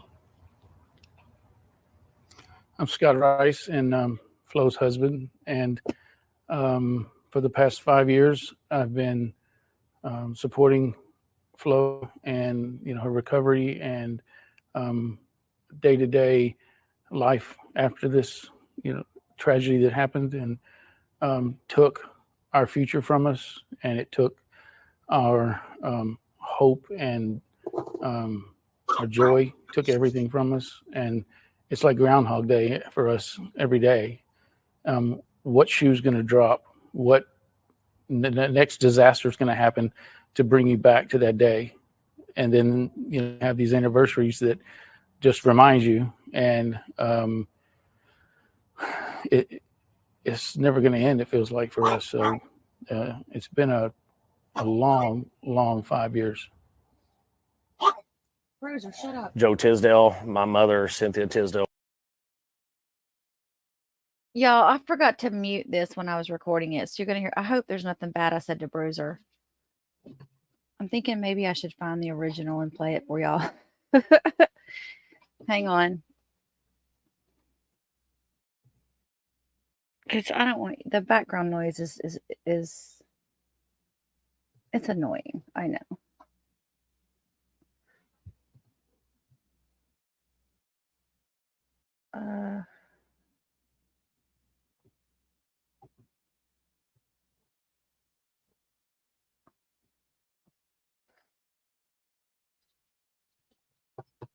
Hang on. What's the name of the stream? 5 years later.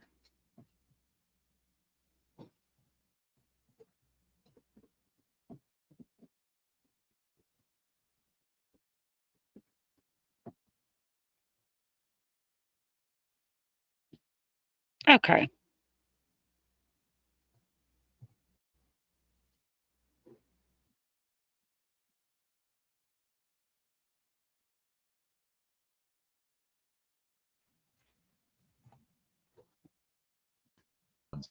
They're sharing what.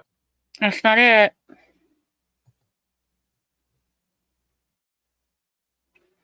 I'm Grace White. On May 18th, 2018, a shooter walked into Santa Fe High School. Okay. And it's never going to end, it feels like, for us. So it's been a long 5 years. Joe Tisdale, my mother, Cynthia Tisdale, was murdered that day, along with way too many. She was a matriarch of our family. She kept it all together. So with her gone, everything changed. Dynamic with brother, sister, everyone. I mean, it's never been the same. And then we get no closure, no nothing, even still 5 years later, and nothing's happening. And this can still just be living pretty much freely inside of a hospital and we get no answers. So yeah, it's just changed a lot. I'm Rhonda Hart. My daughter Kimberly was shot and killed at the school shooting 5 years ago. And it's weird. At some point, it feels like we've just been on a train that's moving very fast and time has really flown by. And then at the same time, when we have another mass shooting event, it just reverses you right back to our shooting day, and you just like spiral out of control. But at the same time, so losing Kimberly just send me in really to the pits of hell. But I've also been able to do some really awesome things in her memory, and I'm really grateful for those new positive experiences. I'm John Barnes. I was the officer that was working at Santa Fe when the shooting happened, and I'm obviously was shot in my arm. And I don't know, I could go into details about all that, but obviously it changed my life, and I'm frankly, I'm just grateful to be alive and grateful to be here. Like everyone, I wish it would finish. You know, every summer this comes up. I don't know about y'all, but I always think about, okay, is this the summer that's the trial is going to happen? You know, am I going to have to scrub, you know, everything for the summer or plans? And I'm really tired of that. 5 years later, here we are. What's changed and what are you still waiting on? We're waiting on everything. It's just a waiting game for us. We're just spinning in circles. We have no direction most of the time. So we're always just reacting to things, and so many things set us off. And with PTSD, Flo has a lot of PTSD. I have just a little bit, but just like if you go back to the school for an event or for anything, you know, it's like you relive it, that moment. And 5 years does not mean anything when you're dealing with these issues. It's a long time, and we don't see any future trial. It doesn't seem like it's in our future, because everything's against us. We lose every case. We lose every motion. We're used to losing with the new judge. Of course, we thought, hey, things are positive. Look, it's moving forward. We might see some action, and we might have some traction here. But and then, of course, with him getting dismissed, it's like, this is par for the course. This is how it's going to go. And so that's why, you know, we all focus on what we can make a difference in, and try to do the positive things to keep the next school shooting from happening.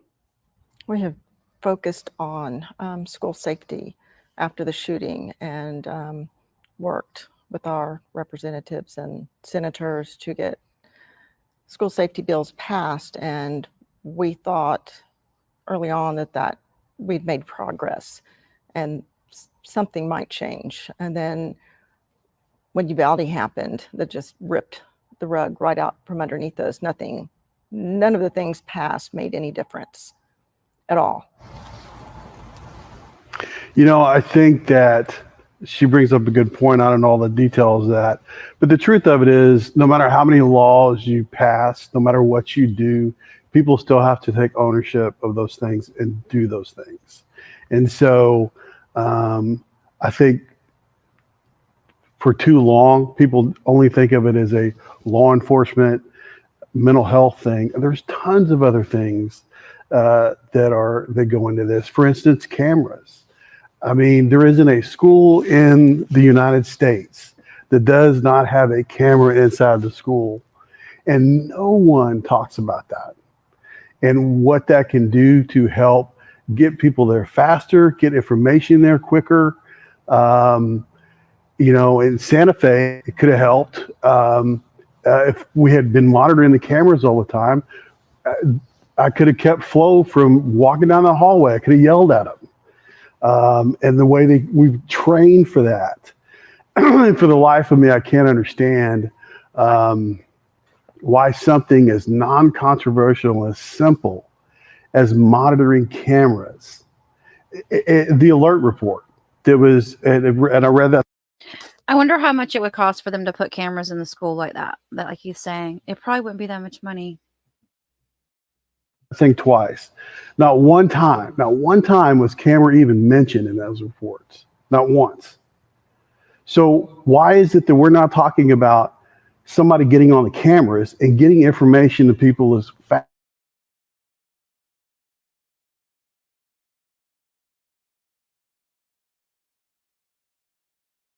is going to say monitoring cameras is not a good idea. So why are we taking so long to monitor cameras? It's something very simple. We're still attacking this like we did 20 years ago as far as how we react to a scene. The truth of it is, at every single one of these school shootings, there are cameras.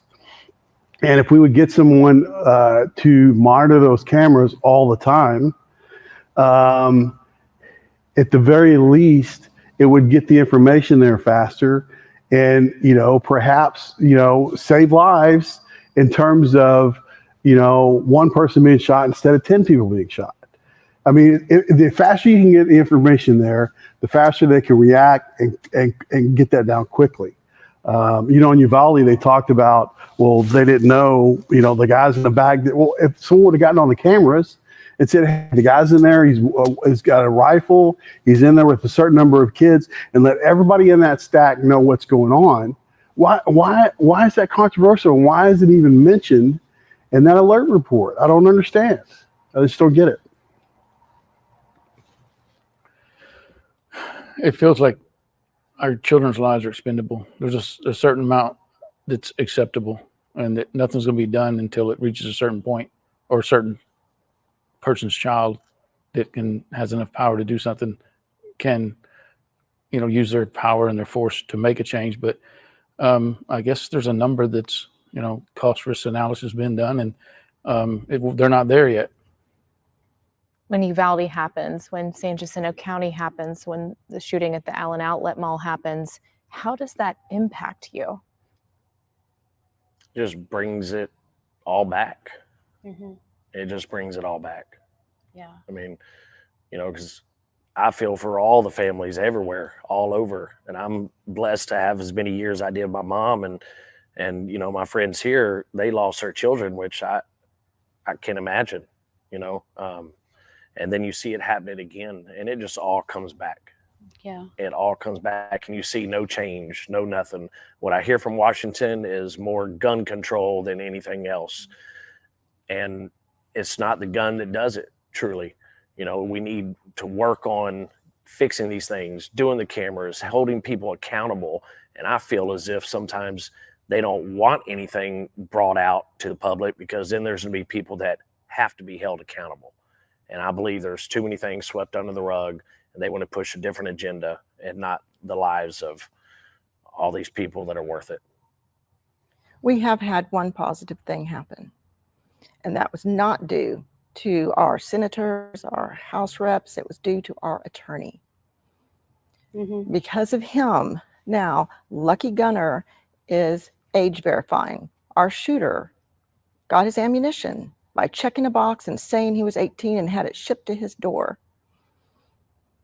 Well, now that our attorney found out the Lucky Gunner sold him the ammunition, he went after them, and they've stopped. They're now age verifying. There will be no more checking a box and sending off ammunition to a 17-year-old kid.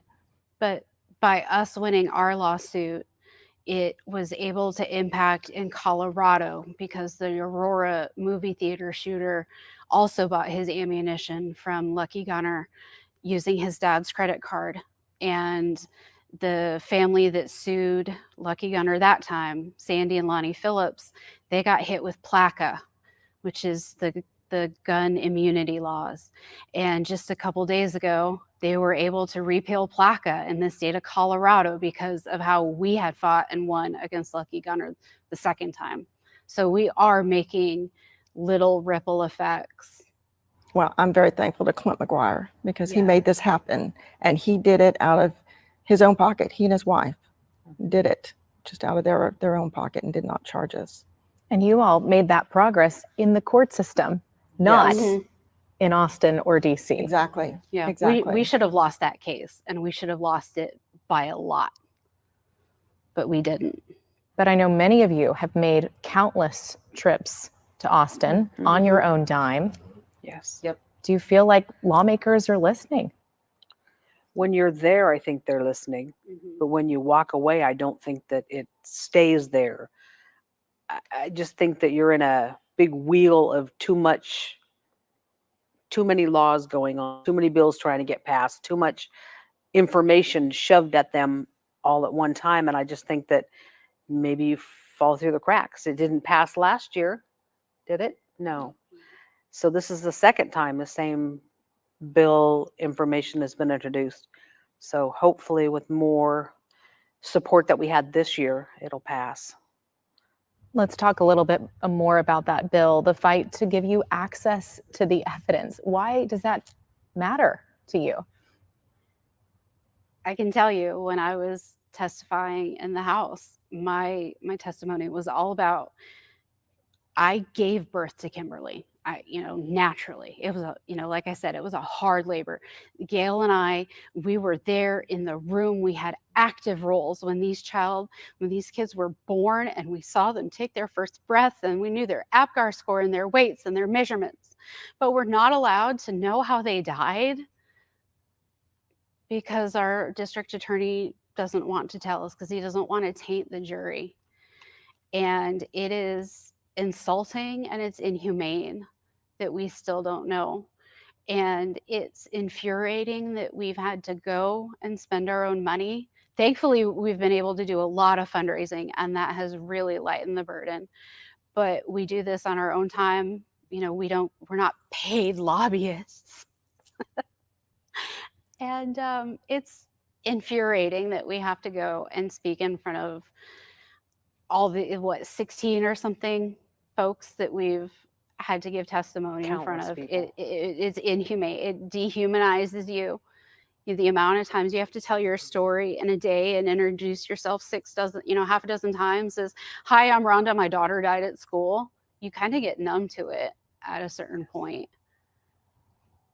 Well, it's not like an ongoing investigation that's hush hush. We don't know who the suspect is, or who this person was that maybe did this. So we know you did it. Yeah, we know he's we know guilty. You pulled the trigger. Everyone knows. So why can't immediate family, if we choose ourselves, even if they had a video, if I chose myself to personally see it, I'm not saying put it out in the public for everyone's view, but for us, if I want to see that, I want to see it.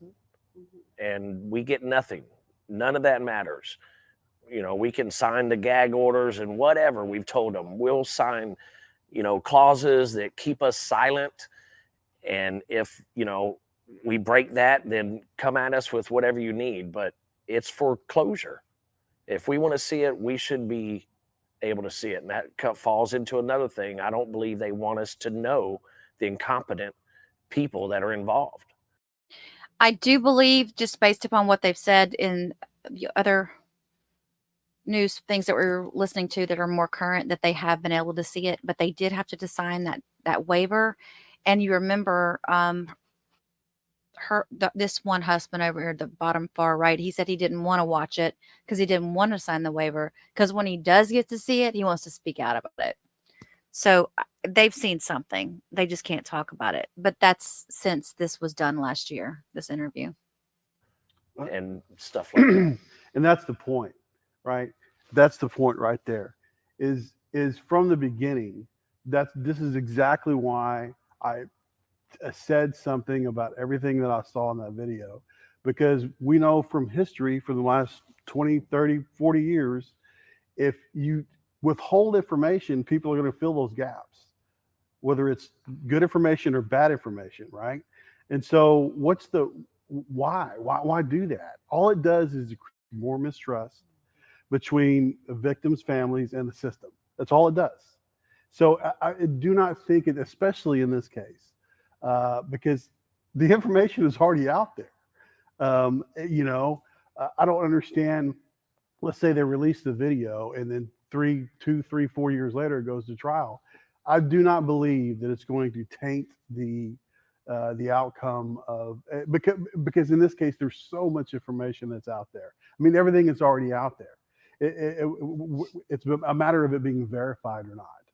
Okay, well, you were wrong about this because this happened. Because people are going from their memories, and so that's all it does is it creates this animosity between victims and the system, whatever the system is, because it looks like they're trying to hide something. And so that's all it's doing. And so I just wish they would stop doing that now with body cameras and everything else. I don't understand why we can't get that passed and everybody can't see that video, because it will become much clearer when everyone sees the video why things played out like they played out. Much clearer. Do you think that's been unique to Santa Fe? Certainly in other shootings, we've seen video released faster. Right. We've seen more of the timeline released. Why do you think that's unique to Santa Fe? Because our shooter's still alive. And therein lies the problem. Most of them are dead. And Texas laws are totally Texas different. law is different. Yes. Yeah. Schools are very protected with things like that somehow with it. Like, that's what they're saying with the Uvalde, because that guy died. That's why they released all that stuff. And our guy's not dead. That's why they're not releasing it. And Florida has sunshine laws where they shine everything wide open for the public to see it. Texas is locked down. We're not even allowed to sue the school district. So parents, FYI, if your kid dies in the next school shooting, there's no recourse you can take against the district. But if they died in a car accident or a bus accident, then you could, which I find completely ironic, because I was literally on the road that day. If I killed 10 people, I'd be fired on the spot. But whatever. So you all are stuck in the middle. Yeah. With no answers. Yeah, so we're spending $350,000 a year to house this criminal, to regroup him, right? To get him ready to stand trial. But yet they refuse any support or help for families. They promise you a lot, they never deliver. So they can't help us with anything. And it's a joke. They came the day after the shooting, promised Flo the moon, how they would take care of us and everything would be handled. Don't worry. You have no worries. We have all these programs, and we were denied. Workers' comp is a joke. John and Flo are both involved in workers' comp. It's been a disastrous, horrible experience. The worst you could imagine, being the way they're treated. There's no long-term mental health care for anybody that needs it. There's no financial benefit if you need it. There's no tax benefit. You still have to, I don't own property in Santa Fe, but some of these folks still have to go and pay their property taxes. Exorbitant property taxes. To the district where they couldn't not get shot. Yeah. There's zero long-term care for us. And you know what I find so strange is, guys, it really makes you think about how Waukesha was and that community and how it came together, because it makes you realize how Waukesha really does stand out. They're like 1 in a million. And all these other communities, it doesn't always happen the way that it did there. There was, I don't know, it seemed like they didn't have to fight to get help like these people are having to. In the long run, once the GoFundMe's and the National Compassion Fund leave, that's it. Many of you have met families from Uvalde. What have you said to them? I'm sorry. I hate that we know each other. We tried. Yeah. We're sorry you're in this group with us. Yeah. We were promised that we would be the only one. The last one. The first and the last school shooting. And here we are. I jokingly call it the Dead Kid Club, and the music sucks and it plays all night, and the bouncer is really rude, but it's a pretty exclusive club in Texas. At some point, districts are going to have to be looked at, and somebody's going to need to ask these districts, well, did you do everything that the law allowed you to do to keep this from happening? And the answer to that is no. No. Their districts aren't doing everything the law allows them to do. right? Because some of those things are considered controversial. Well, they have Well, sovereign at immunity. some point, people need to say, okay, well, the law allows you to do these things, and you didn't do these things. Why not? Like the key for Yes, substitute yeah. teachers. It Exactly. was in the law. Yeah, we thought it was a law, but it's not enforced. And they knew it wasn't enforced, like many things. And there's no law that says how many number of police officers you can have in a school. If they want to put 10 police officers in school, they can do that. Now, nobody wants that. But at some point, somebody needs to ask, why didn't you have an officer there? Why didn't you have someone on cameras? Those things are already there for people to take advantage of. So at some point, we have to say, well, okay, well, here's things you could have done, but you chose not to do them. Because right? it's not And uniform. So at some point, we have to say, okay, why did you choose not to do that? And since they're independent school districts and they're elected, you can't hold them responsible. And each one of them makes their own choices. And that's the problem. Nothing is uniform. We don't have a set guideline of this is what the minimum requirements are for every single school in the state of Texas. Now we have a new law passed where they're going to have panic buttons and an officer in every campus. But that officer can be qualified as a marshal program or a different, a hired person from the county or whatever, but doesn't actually have to be a police officer. So there's some things coming, some change, little incremental changes are coming, but with their immunity, you cannot hold them responsible. We learned that early on with our school district when they turned their backs on us. And it took us a while to look at them and why aren't y'all listening to us? How, we're stomping our feet, we're screaming and yelling, and they just look at you like it's going in one ear out the other, and it didn't matter. So we're wasted our time. They use their funding for things they want to use their funding for, not. And the truth of it is the bottom line is what they're saying is right? If you put the bar for what you can sue on, they're going to meet that bar, right? The reason you have lights in parking lots everywhere is because 30 years ago, lawyers were suing because you didn't have lights in parking lots and people were being robbed. So lawyers came in and they started suing, and now you have lights in all these parking lots, shopping centers, and things like that. Things happen like that because the law says if you don't do this, then you're going to have to pay a price. And maybe that's the answer. Maybe we need to raise the bar for what you can sue school districts for and find a median for that. But like I said, at some point, the districts have to be responsible for themselves as far as what that minimum is. And that's, we could go on all day about what the minimum is. Like I can't stress this enough. I went to the school voucher talk the other night, and they were talking about parents being involved in the child's curriculum and what books they read and such like that. I moved my son out of district after the Santa Fe shooting. We're now Dickinson ISD. Last year, he started at the 9th grade center. I can't tell you how much that messed with my head. I encourage parents across the state that if you think your building is not up to standard, go and schedule a tour. Walk every single hallway that your kid is going to walk. Check every single door if you have to. I asked Dickinson ISD, I said, do you enforce the dress code every day? They looked at me like I had 3 heads. I said, do you enforce badge wearing? Again, they looked at me like I was Captain Crazy Pants. And I said, but all of those things added up in my old district, and that's why my other child is dead. So parents, I know you want to be wrapped up in the curriculum and the books and all that they're telling you to be worried about right now, but you also need to go and like physically check those freaking doors.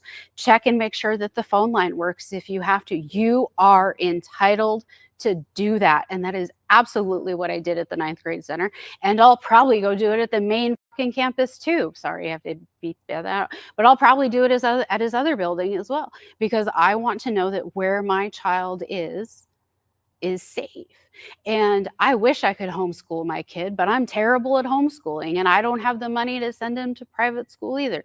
So public school, I have to send him. It messes with my head every day. It's a choice that I make. Is my child going to come home in one fucking piece? At the end of the day, my standard for my kid is nobody cried and nobody died. That's a good day in my house. And at Santa Fe, if you don't survive Friday morning art class, you can't have Friday night lights. We lost football players that morning, right? So, you know, our focus is always on the wrong thing. It's always on a bigger football stadium, a new turf, a new baseball field, or whatever. Millions and millions and millions of dollars. All these bonds that were just won this last week are going to be built. New campuses, are they going to be safe? Are they going to be cutting edge technology? Is safety the number one priority? No. Should it be? Yes. In the beginning, it should be. It should be designed in, right? Because yes, when you design It's it in, easier you're that way. talking a lot less funding to for retrofit. designing it. Yeah, you don't need Yes. a retrofit. So do we value our children's life as much as we value our sports? No and one our can awards? comprehend that it can happen to you. It is too horrific to put yourself out there, but people have to, parents have to put themselves out there because it can happen. And the odds are getting greater every day.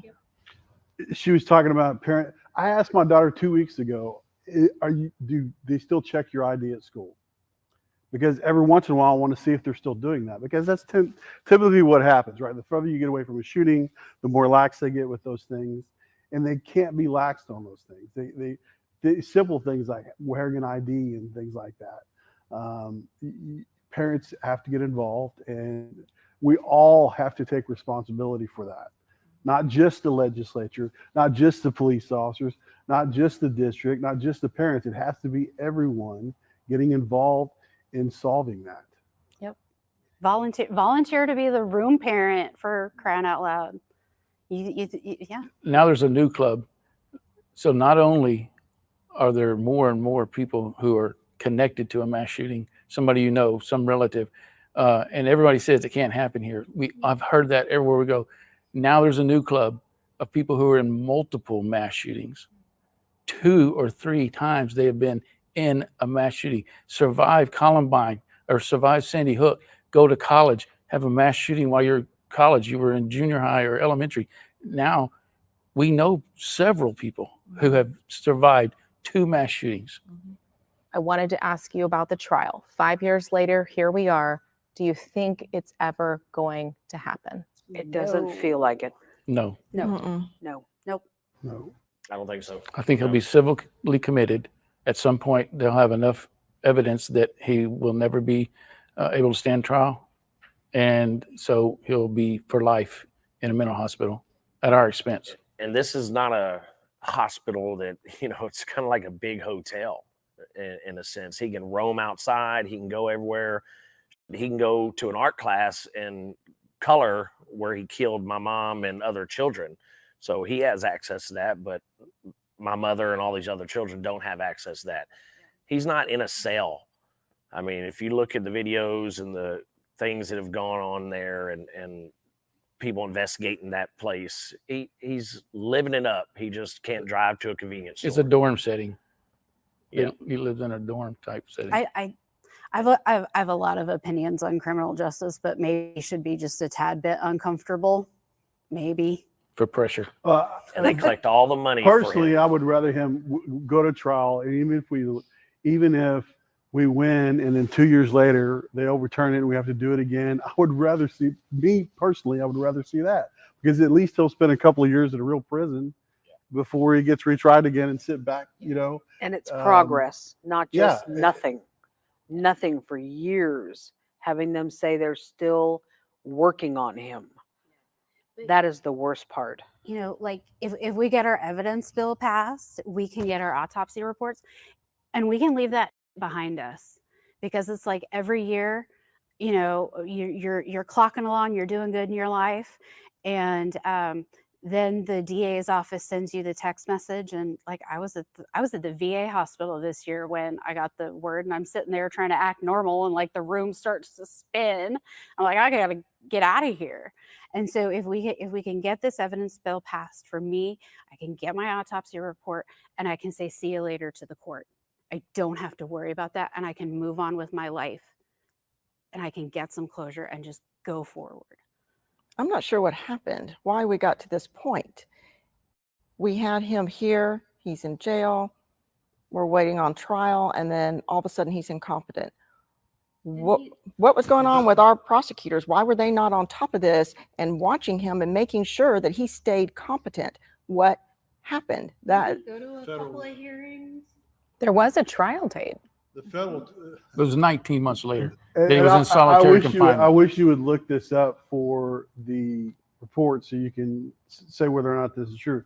Pretty certain that didn't happen until after he was federally charged. The day after. So he wasn't incompetent until after he was federally charged. Now, check me on that. That may or may not be right, but I'm pretty damn sure that did not come up until after he was federally charged. And that's something else we worked extremely hard on. So isn't that convenient? Yeah, that he was isn't that federally special? charged. Now look, check me on that before you speak that as gospel, but I'm pretty certain that that's the case. I'm sorry. You could laugh or you could cry about this, and I laugh inappropriately. You do a lot of things inappropriately. Oh, shut up, Scott. Final question. What does justice look like for you and your family? For him, death. I want him dead. Yeah, again. Death penalty. Yeah. There is no justice in the justice system. In our state, the way it's set up now, we're going to every 2 years we go have, our House meets and the Senate's always in, but I don't think our government works for us anymore. I don't think the way it's set up works. And in this, many people that live in Texas now, I think our government needs to work year round and work on things. This waiting every 2 years for your bill to come back up, it's a joke. There is no justice. Yeah, it's pretty sick and twisted. Like, are they gluttons for punishment? Like, really? At least get him to trial. Like John said, he needs to go to trial. It needs to happen. And if you keep having the same doctors review you every 3 to 6 months, you know what to say, obviously, then if he says the same things over and over, how's he ever going to be competent for trial? It's completely backwards. They had to evaluate him at 30.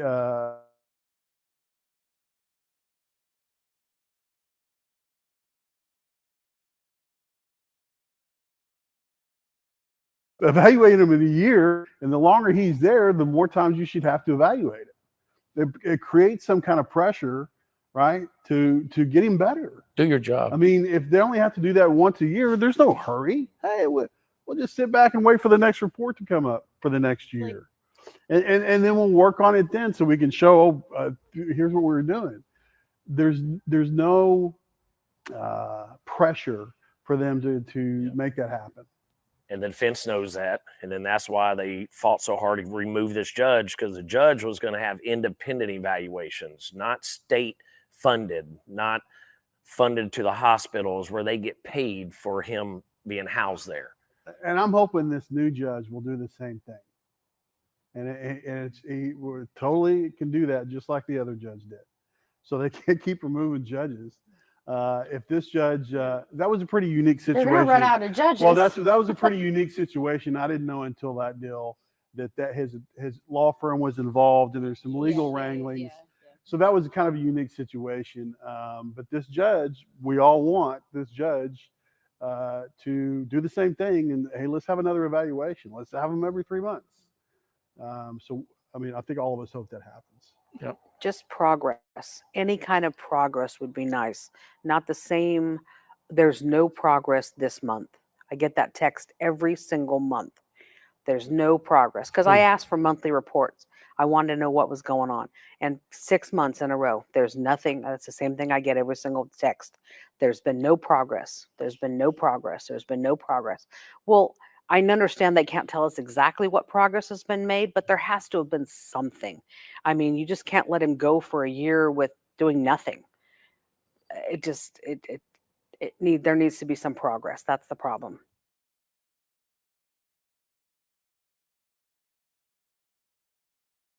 On the 5th anniversary of the Santa Fe High School shooting, a statue was unveiled to honor the victims. The warrior spirit holds ting 10 eagle feathers representing the 10 lives lost on May 18th of 2018.